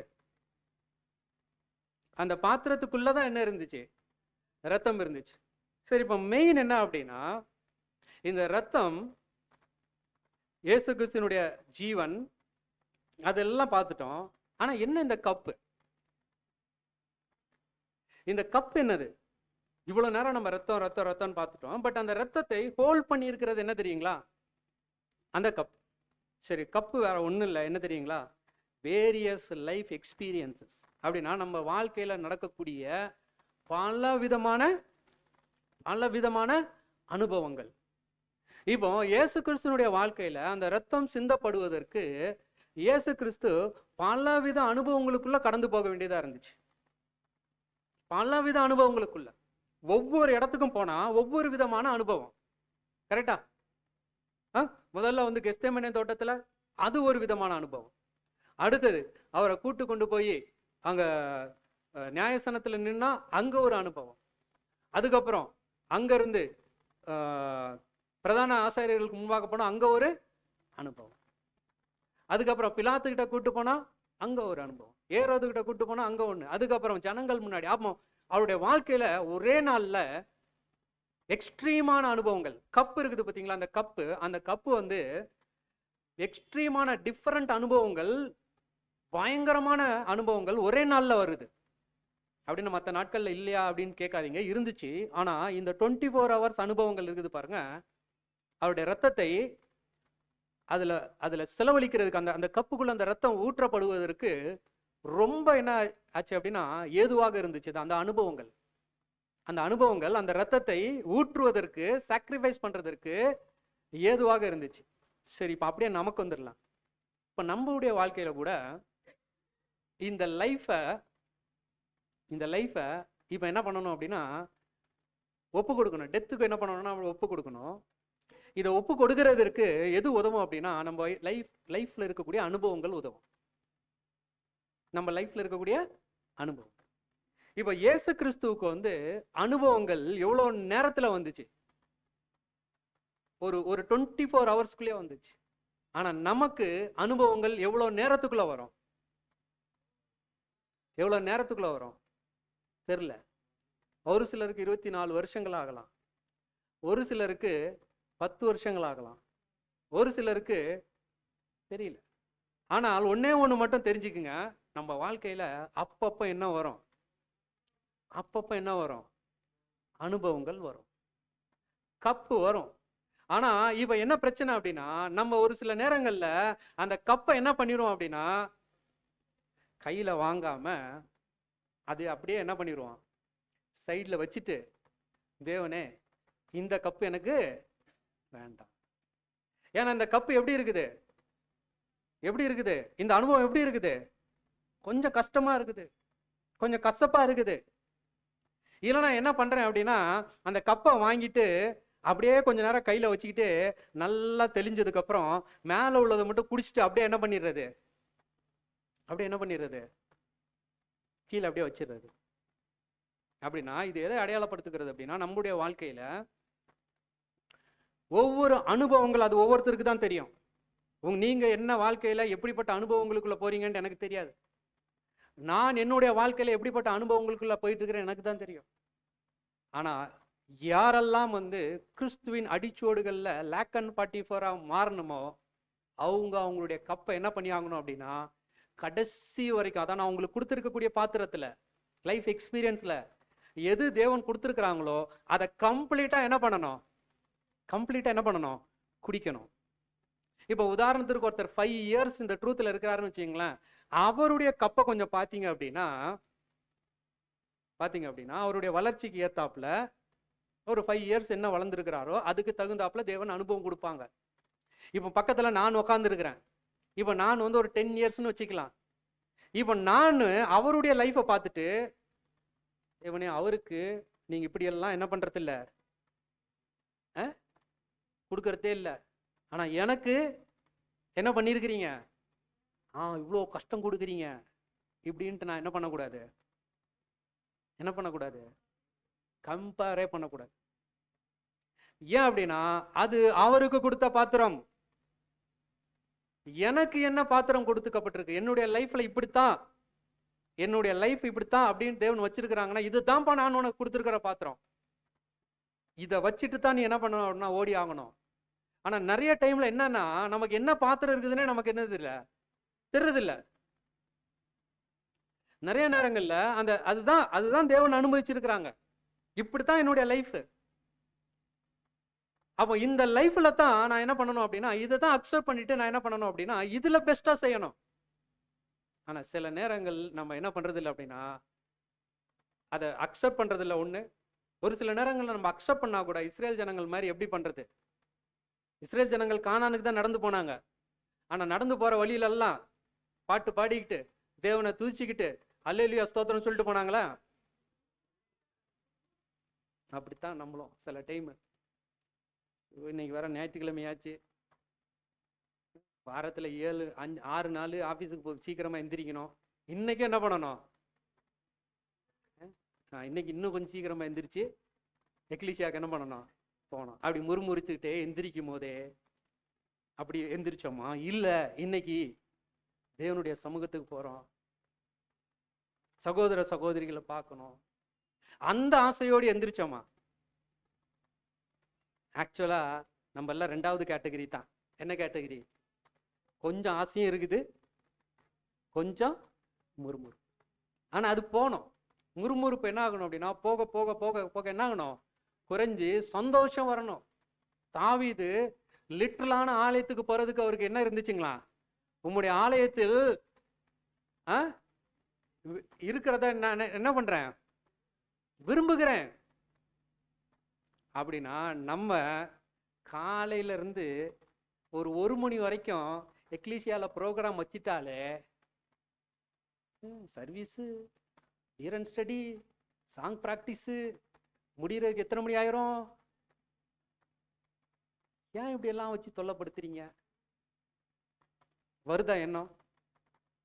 அப்படி வந்துச்சுன்னா நம்ம பாத்திரத்தை என்ன பண்றோம் அப்படின்னா கையில வச்சிருக்கிறோம், ஆனா அதை என்ன பண்ணல, எதை பண்ணல, சரியா பருகல. சந்தோஷத்தோட யாரெல்லாம் இந்த பாத்திரத்தை குடிக்கிறாங்களோ தினமும் அதுல இருக்கக்கூடிய கசப்பான விஷயங்கள் தான் லைஃப். உண்மையாவே சொல்றேன், நம்ம இந்த சத்தியத்துக்கு வர்றதுக்கு முன்னாடி கிறிஸ்டியன் லைஃப்பை வந்து ஏதோ ஒரு ஒரு என்ன சொல்லலாம் அப்படின்னா ஈஸின்னு நினச்சிட்டு இருந்தோம். ஈஸினா எப்படி அப்படின்னா, பாருங்க, கிறிஸ்டியன் ஆகிட்டோம், ஞாயிற்றுக்கிழமை ஆராதனைக்கு போகிறோம், 10ல் 1 கொடுக்குறோம், அதுக்கப்புறம் வீட்டுக்கு வந்துடுறோம், அதுக்கப்புறம் டெய்லி பைபிள் படிக்கிறோம், ஜெபம் பண்ணுறோம், திரும்ப அடுத்த வாரம் ஞாயிற்றுக்கிழமையான என்ன பண்ணுறோம்? இப்படியே லைஃப்பை கண்டினியூ பண்ணிட்டேன்னா இது வரைக்கும் மரணம் வரைக்கும் கண்டினியூ பண்ணிட்டேன்னா எனக்கு என்ன கிடைச்சிரும்? அவ்வளோதான். சிம்பிள். பரலோகம் போகிறதுக்கு எவ்வளோ ஈஸியாக இருக்குது பார்த்தீங்களா வழி? இதுதான் எப்போ? சத்தியத்திற்கு புரிகிறதுக்கு முன்னாடி. ஆனால் என்றைக்கு நம்ம அந்த லைஃப் கிரைஸ்டுடைய ஸ்கூல்ல வந்துட்டு எப்படி அவருடைய பாத சுவடுகள் ஃபுட் பிரிண்ட்டை ஃபாலோ பண்றதுன்னா என்னன்னு கண்டுபிடிச்சோமோ அப்பதான் தெரியுது உண்மையாவே இந்த 1,44,000 அப்படின்னா நம்ம அவங்கள கொஞ்சம் கண்ணுல பார்த்தோம் அப்படின்னா நாமளும் அதுல ஒருத்தர ஆகணும்னு ஆசை இருக்குது, இல்லைன்னு சொல்லலை. உண்மையாவே உலக ஜனங்கள் சொல்லுவாங்க, 1,44,000 பார்த்து நீங்கெல்லாம் ஒர்த்துப்பா. ஏன்னா அந்த 1,44,000 லைஃப் இருக்குது பார்த்தீங்களா? 1,44,000 லைஃப் இருக்குதுல்ல, அது ஒர்த்தான லைஃப். அது ஒர்த் இல்லாதவங்களுக்கு தேவன் என்ன பண்ண மாட்டாங்க? கொடுக்கவே மாட்டாங்க. அப்படின்னா அந்த லைஃப்பை வந்து லீட் பண்றதே எதுல அப்படின்னா அந்த கப்பு, அந்த டிஃப்ரெண்ட் எக்ஸ்பீரியன்சஸ். அந்த டிஃப்ரெண்ட் எக்ஸ்பீரியன்சஸை நம்ம எந்த அளவுக்கு உறிஞ்சி சாப்பிட்டு நம்முடைய பலியை செலுத்துறோமோ, சாக்ரிஃபைஸு, சஃபரிங்கு. பதர் என்ன பதர் நீங்க சாக்ரிஃபைஸு, சஃபரிங்ட்டு ஞாயிற்றுக்கிழமை வந்தாலே எனக்கு எப்படி தோணுது? கவலைப்படாதீங்க, இதுல என்னமும் இருக்குது, ஜாயும் இருக்குது. இது வெறும் கப் ஆஃப் சஃபரிங் மட்டும் இல்லை, இது என்னது? Cup of joy. உண்மையாவே சொல்லுங்க, சந்தோஷம் இருக்குதா இல்லைங்களா? கண்டிப்பா இருக்குது. சந்தோஷம் மட்டும் இல்லைன்னு வச்சிங்களேன், இந்த பாதையில தேவன் நம்மளை சந்தோஷமான நாட்கள் மட்டும் கொடுக்கலன்னு வச்சிங்களேன், நம்மளாலலாம் என்ன பண்ண முடியாது. ஆக்சுவலா சொல்ல போனா சந்தோஷமான நாட்கள் தான் ஜாஸ்தி, கசப்பான நாட்கள் குறைவு. ஆனா இதுக்கே நம்மளால என்ன பண்ண முடியல, சில டைம் என்ன பண்ண முடியல, ஏற்றுக்கொள்ள. பாருங்க, இது வந்து உலகத்திற்கு கிடையாது. World will not partake. உலகம் வந்து இந்த கப்பு வந்து அவங்களுக்கு கிடையவே கிடையாது. அவங்களுக்கு எது மட்டும் அப்படின்னா flesh and blood of Jesus. அதை என்ன பண்ணிட்டு போயிடுவாங்க அப்படின்னா ஜஸ்ட் அங்கீகரிச்சுட்டு அக்செப்ட் பண்ணிட்டு அவங்க கடந்து போயிடுவாங்க. பட் பார்ட்டேக் பண்ணக்கூடிய விஷயம் யாருக்கு மட்டும்தான்? அதுல பங்கு கொண்டு, கிறிஸ்துவனுடைய ரத்தத்துல பங்கு கொண்டு அவருடைய பாடுகளில் குறைவானதை நிறைவேற்றக்கூடிய பங்கு யாருக்கு மட்டும்தான்? 1,40,000. அதனாலதான் இது நமக்கு ஒரு விசேஷமான ஒரு. சரி, இப்படி எல்லாம் நான் வாழ்ந்துட்டேன் அப்படின்னா எப்படி எல்லாம் க்ளீனிங் பண்ணி, அடுத்தது சான்டிஃபை ட்ரிங்க் பண்ணி, அடுத்தது லைஃப் வரைக்கும் நான் வந்து டிஃபெண்ட் பண்ணி, அதுக்கப்புறம் அந்த டிஃபெண்டிங்குள்ளே வந்து அந்த கப்பை வந்து ரொம்ப சந்தோஷமா பார்ட்டேக் பண்ணிட்டேன் அப்படின்னா கண்டிப்பாக நான் யாரை மாறிடுவேன்? யாரை மாறிடுவேன்? சபையாக மாறுறதற்கு அதிக வாய்ப்பு இருக்கு. பட் எல்லோருமே இந்த காரியத்தை என்ன பண்றது இல்லை, செய்கிறது இல்லை. பாருங்க, ஒரு சிலர் என்ன பண்ணிட்டாங்க அப்படின்னா, படிங்க எபிரேயர் 10வது அதிகாரம் 29வது வசனம். இன்னும் ஒரு 10 மினிட்ஸ்ல முடிச்சிடறேன்.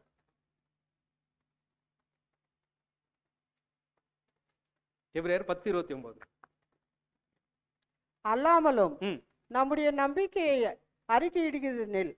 அறிக்கையிடுகிறதில் அவையில் அசைவில்லாமல் உறுதியா இருக்க கடவும். வாக்கு தத்தம் பண்ணினவர் உண்மையுள்ளவராய் இருக்கிறாரே. ஹீப்ரூஸ் 10:29ங்களா? தேவனுடைய குமாரனை காலின் கீழ் மிதித்து தன்னை பரிசுத்தம் செய்த உடன்படிக்கையின் ரத்தத்தை அசுத்தம் என்று தன்னை பரிசுத்தம் பண்ணின உடன்படிக்கையின் ரத்தத்தை அசுத்தம் என்று எண்ணி. அப்படின்னா இவ்வளோ ப்ராசஸ், கிளீனிங், அப்புறம் சான்டிஃபிகேஷன், டிஃபெண்டிங், அப்புறம் அதுக்குள்ள நம்முடைய கப்பு, இது எல்லாத்தையும் வந்து ஒருத்தர் என்ன பண்றாரு அப்படின்னா அசுத்தம் என்று எண்ணி. கிருபையின் ஆவியை நிந்திக்கிறவன் எவ்வளவு கொடிதான ஆக்கினைக்கு பாத்திரவனா இருப்பாருன்னு கொஞ்சம் என்ன பண்ணிக்கங்கன்னா பாத்துங்க. ஸோ இதை புரிஞ்சுக்கிறதுக்கு இப்போ ரத்தம் பூசப்பட்ட வீட்டுக்குள்ள என்ன பண்ணணும் அப்படின்னா அந்த முதற் பலன் இருக்கணும். இப்போ அந்த முதற் பலன் என்ன சொல்றாரு அப்படின்னா, எனக்கு வந்து சாப்பிட்ட உடனே நான் என்ன பண்ணணும் வாக்கிங் போகணும். அதுதான் என்னுடைய பழக்கம். ஸோ நான் என்ன பண்றேன் அப்படின்னா ஒரு வாக்கிங் போயிட்டு வரேன், நீங்கள்லாம் வீட்டுக்குள்ள இருங்க அப்படின்ட்டு அவர் வாக்கிங் போயிட்டாரு. எங்க போயிட்டாரு? வாக்கிங் போயிட்டார். இப்போ சங்கார தூதன் வராரு, என்ன நடக்கும்? இப்போ ரத்தம் பூசப்பட்ட வீட்டுக்குள்ள அவர் இல்ல, இவர் எங்க இருக்கிறாரு அப்படின்னா இவருக்கு என்ன நடக்கும்? அவர் லிட்ரலாகவே பாருங்க, ஒருத்தர் ரத்தம் பூசப்பட்ட வீட்டுக்குள்ள இல்ல அப்படின்னா அவருக்கு என்னதுதான்? மரணம். அப்போ இதை அப்படியே நம்ம வந்து ஸ்பிரிச்சுவலா எடுத்துட்டோம் அப்படின்னா, தன்னை பரிசுத்தம் பண்ணின உடன்படிக்கையின் ரத்தத்தை இவர் இப்ப என்னதான் மாத்திருக்கிறாரு? அசுத்தம் என்று எண்ணி. அப்படின்னா முதல்ல நல்லா தான் போகுது, கிளீனிங் ப்ராசஸ்க்குள்ள போய் நல்லா சான்டிஃபிகேஷனுக்குள்ளெல்லாம் வந்துட்டு இருந்த ஒருத்தர், ஒரு சகோதரனோ சகோதரியோ, இப்போ அதே ரத்தத்தை அசுத்தம் என்று எண்றதுக்கு போயிட்டாங்க அப்படின்னா இப்போ அது எதனால நடக்கும் அப்படின்னா சடனா வந்து இது ஒரே நாள்ல என்ன ஆகாது அப்படின்னா ஒரு காலகட்டம் கொஞ்சம் கொஞ்சமா அந்த கிருபையின் ரத்தத்தை இப்போ என்ன பண்ண ஆரம்பிச்சிருப்பாங்க? மிஸ்யூஸ் பண்ண ஆரம்பிச்சிருவாங்க. அப்படின்னா தேவன் நமக்கு கிறிஸ்து மூலமாக கிருபை கொடுக்க அந்த கிருபையை நம்ம இப்ப என்னதான் மாத்திடுறோம்? நம்மளுடைய சுயத்திற்காகவும் நம்மளுடைய காரியத்திற்காகவும் அதை இப்ப என்ன பண்ண ஆரம்பிச்சிடுறோம்? மிஸ்யூஸ் பண்ண ஆரம்பிச்சுட்டு இப்படியே தன்னுடைய வாழ்க்கை போச்சு அப்படின்னா இவருக்கு என்ன போயிடும் அப்படின்னா ரிலேஷன்ஷிப் வித் கிரைஸ்ட் என்ன ஆகும்? முதல்ல கட் ஆகும். அப்படின்னா குறையும். அதுக்கப்புறம் என்ன ஆகும் அப்படின்னா அப்படியே கட் ஆகும். அதுக்கப்புறம் இவருக்கு தேவன் கொடுத்திருந்த பரிசுத்தாவி இருக்காது. அடுத்தது தேவன் கூட இவரு சமாதானமா இருக்க முடியுங்களா? ஒரு சகோதரனோ சகோதரியோ ரிலேஷன்ஷிப் கட் ஆயிடுச்சுன்னா தேவன் கூட சமாதானம் இருக்க முடியுமா? இருக்காது. அப்படின்னா தன்னை பரிசுத்தம் பண்ணின உடன்படிக்கையின் ரத்தத்தை அசுத்தம் என்று எண்ணுகிறார் அப்படின்னா கம்ப்ளீட்டா நெக்ஸ்ட் எது கூட போகலாம் அப்படின்னா the merit of ransom sacrifice, கிறிஸ்துனுடைய ஈடுபலியினுடைய புண்ணியத்தை கூட என்ன பண்ண போகலாம்? அங்கீகரிக்காமல் அந்த ஈடுபலியை கூட என்ன பண்ணலாம் அப்படின்னா இதுலெல்லாம் கிறிஸ்துனுடைய ரத்தத்தினாலலாம் ஒன்றும் இல்லை அப்படின்னா உதாரணத்துக்கு சொல்கிறேன்.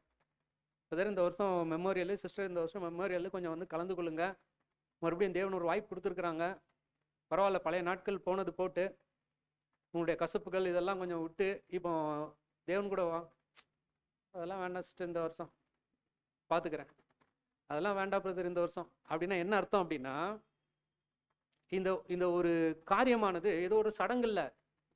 இது தேவன் கிறிஸ்து மூலமாக நமக்கு கொடுத்திருக்கக்கூடிய மறுபடியும் அவரோடு ஒரு கான்சிகரேஷனை புதுப்பித்துக் கொள்வதற்கான ஒரு ஒரு ஆப்பர்ச்சுனிட்டி.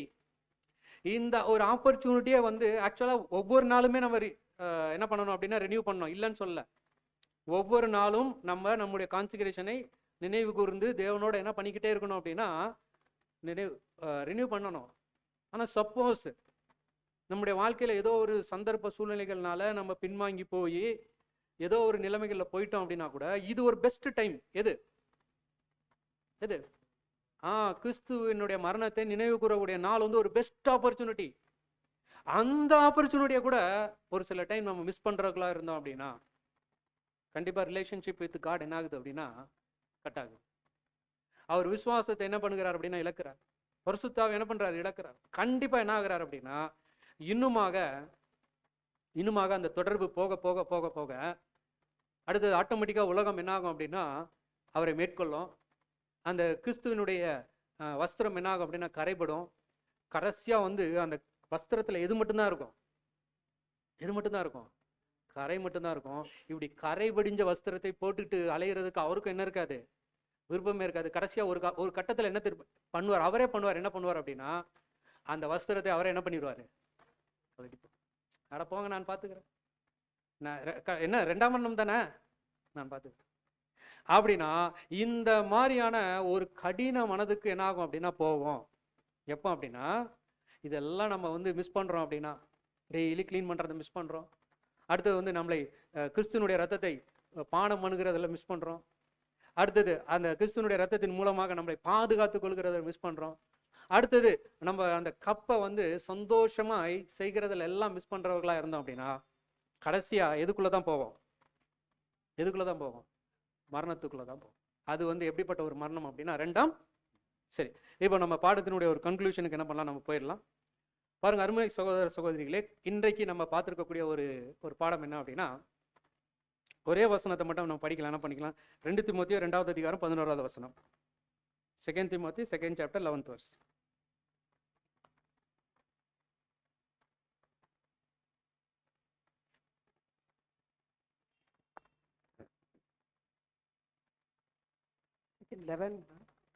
இந்த வார்த்தை உண்மையுள்ளது. இந்த வார்த்தை உண்மை உள்ளது. எந்த வார்த்தை உண்மை உள்ளது அப்படின்னா தேவன் கொடுத்த ஒவ்வொரு வார்த்தையும் என்னது? உண்மை உள்ளது. என்னவெனில் நாம் அவரோட கூட மரித்தோமானால் அவரோடு கூட பிழைத்தும் இருப்போம். பாருங்க, இது ரொம்ப உண்மை. அவரோடு கூட மரித்தோமானால் அவரோடு கூட என்ன பண்ணியிருப்போம்? அவன் டெட் வித் கிரைஸ்ட். நம்ம ஒவ்வொரு நாளும் இந்த ஒரு லைஃப்பை வந்து சாகிறதுக்கு என்ன பண்ணலாம் அப்படின்னா ஒப்பு கொடுக்கலாம். எந்தெந்த முறையில் சாகிறது அப்படின்றத யார் தான் கண்டுபிடிக்கணும்? நம்ம தான். அப்படின்னா கண்டுபிடிச்சிட்டு நம்ம கிறிஸ்துவுக்காக இந்த பூமியில் மரணம் அடைகிறதுக்கு பிரயாசப்படலாம். தேவன் தாமே இந்த வார்த்தைகளை ஆசீர்வதிப்பாராக. வாய்ப்பு கொடுத்த பிதாவாகிய தேவனுக்கும் கர்த்தர் இயேசு கிறிஸ்துவுக்கும் நன்றியை சொல்லிக்கொண்டு இந்த சபையில் நமக்கு இந்த வாய்ப்பு கொடுத்த நம்முடைய மூப்பர்கள் மற்ற எல்லாருக்கும் என்னுடைய நன்றிகளை தெரிவித்துக் கொள்ளும். தேவன் தாமே இந்த வார்த்தைகளை ஆசீர்வதிப்பாராக. ஆமென்.